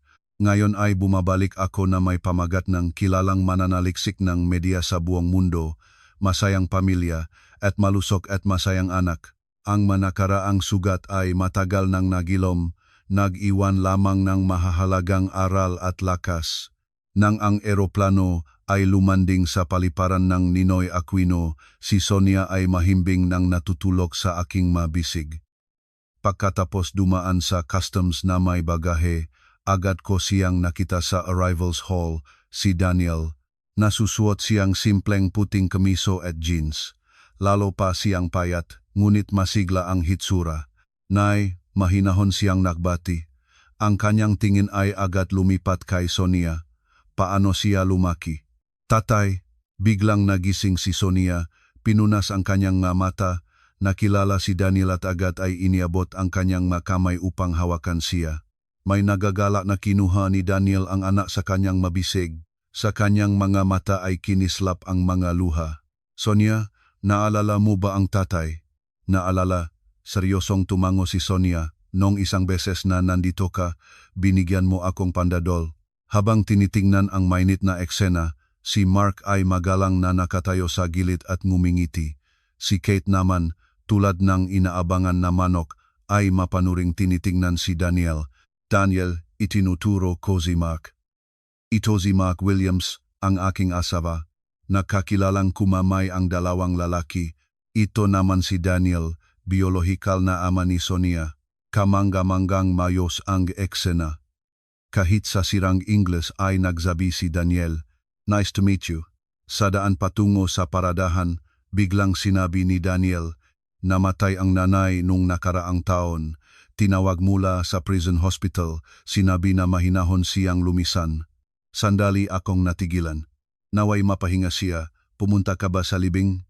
Naging mas mababang boses ni Daniel. Hiniling niyang ipaabot sa iyo at kay Sonia ang kanyang mapahingi ng tawad. Huwag na nating pag-usapan ito. Nagbagong paksa. Narito ka ba sa paliparan dahil sa palitan? Oo. Idinagdak siya sa daan. Imbitahan ako nga upediliman bilang bisitang propesor sa loob ngang 3 buwan. Magaling, tumango si Daniel. Nay sabihin ang isang bagay, ngunit nagbago ngang isip. Nay, salamat na pinahihintulutan mo akong makita si Sonia. Siya ang tanging liwanag ng aking buhay. Tumingin ako sa kanyang tapat na mukha at mahinahon na tumango. Mabuting bata siya, karapat-dapat siyang mahalin. Sa paghihiwalay, inihakan ni Sonia si Daniel sa pisngi. Tatay, babalik ka pa ba? Siyempre, anak, may namumuhong mata na nangako si Daniel, palagi kang mamahalin ng tatay. Sa daan patungo sa hotel, mahimbing na natutulog si Sonia sa car seat. Si Kate ay nakaupo sa harapan at nagpapalingon sa salamin ng sasakyan upang tingnan ako. Hindi ko iniisip na magkakayanan ninyong mag-usap ng ganong katahimikan. Maraming maayos ang oras. Hinagot ko ang pisnging anak at naging tunay siyang responsableng ama. Hinawakan ni Mark ang aking kamay. Isang kamanghamanghang babae ka, Anna. Sa labas ng bintana ng sasakyan ay dumadaan ang makalsada ng Maynila. Ang lungsod na ito, nataglay ang pinakamasakit na alaala, ngayon ay lumitaw sa bagong liwanag. Maliwanag na liwanag ang araw sa pagitan ng mga gusali. Ah, oo, biglang lumingon si Kate at may misteryosa pagtitig ay kumindatan. Bukas ay may sorpresa para sa iyo. Anong sorpresa? Kung sasabihin ko, hindi na magiging sorpresa, may kagalakang ngumiti siya. Tiyak na magugustuhan mo. Kinabukasan ng umaga, dinala kami ni Kate sa isang modernong gusaling opisina. Ang sorpresa ay nasa ika-23 palapag. May misteryong sinabi niya. Kami ni Sonia ay naghihintay sa cafe sa baba. Habang umaakyat ang elevator, may pag-usisa na nagtatanong si Mark. Talagang hindi mo alam kung ano ito. Umiling ako, ngunit ang puso ko ay kakaibang nagpabilis. Bumukas ang mapintuan ng elevator at nakita ko ang makinang nakaratula, Ana Bautista Legal Aid Center for Women. Ito may pagalitong tumingin ako sa mga empleyadong malinaw na inihanda ni Kate. Dr. Bautista. Lumapit sa akin ang isang respetadong babaeng nasa kalagitnaan ng edad. Maraming narinig na ako tungkol sa inyo. Ako ang direktor ng sentro, si Irene. Salamat sa inyong patuloy na mga donasyon sa nakalipas na 5 taon, nakatulong na tayo sa napakaraming baba. Noon lamang ko lahat naintindihan, si Kate, sa bahagi ngang kabayaran na aking ibinigay sa foundation ng tulong sa mga babae, ay nagtayo ngang sentro ngang legal na tulong na pinangalanan ito ngang aking pangalan. Habang inikot namin ang sentro, detalyadong ikinuwento ni Irene kung paano sila tumutulong sa mga babae na magsagawa nga legal na kaso, nagbibigay ng psikolohikal na tulong at profesional na pagsasanay. Habang tinitignan ang makwento ngang tagumpay sa madingding ang mangumingiting mukha ngang mababaeng nakahanap ng bagong buhay na mumuo ang luha sa aking mga mata. At ito ang aming Hall of Honor, inakay kami ni Irene sa espesyal na dingding. Dito ay nakapangalan ang lahat ng espesyal na mga donador. Sinundan kong tingin ang kanyang daliri at natigilan akong tulat ng nakatanim.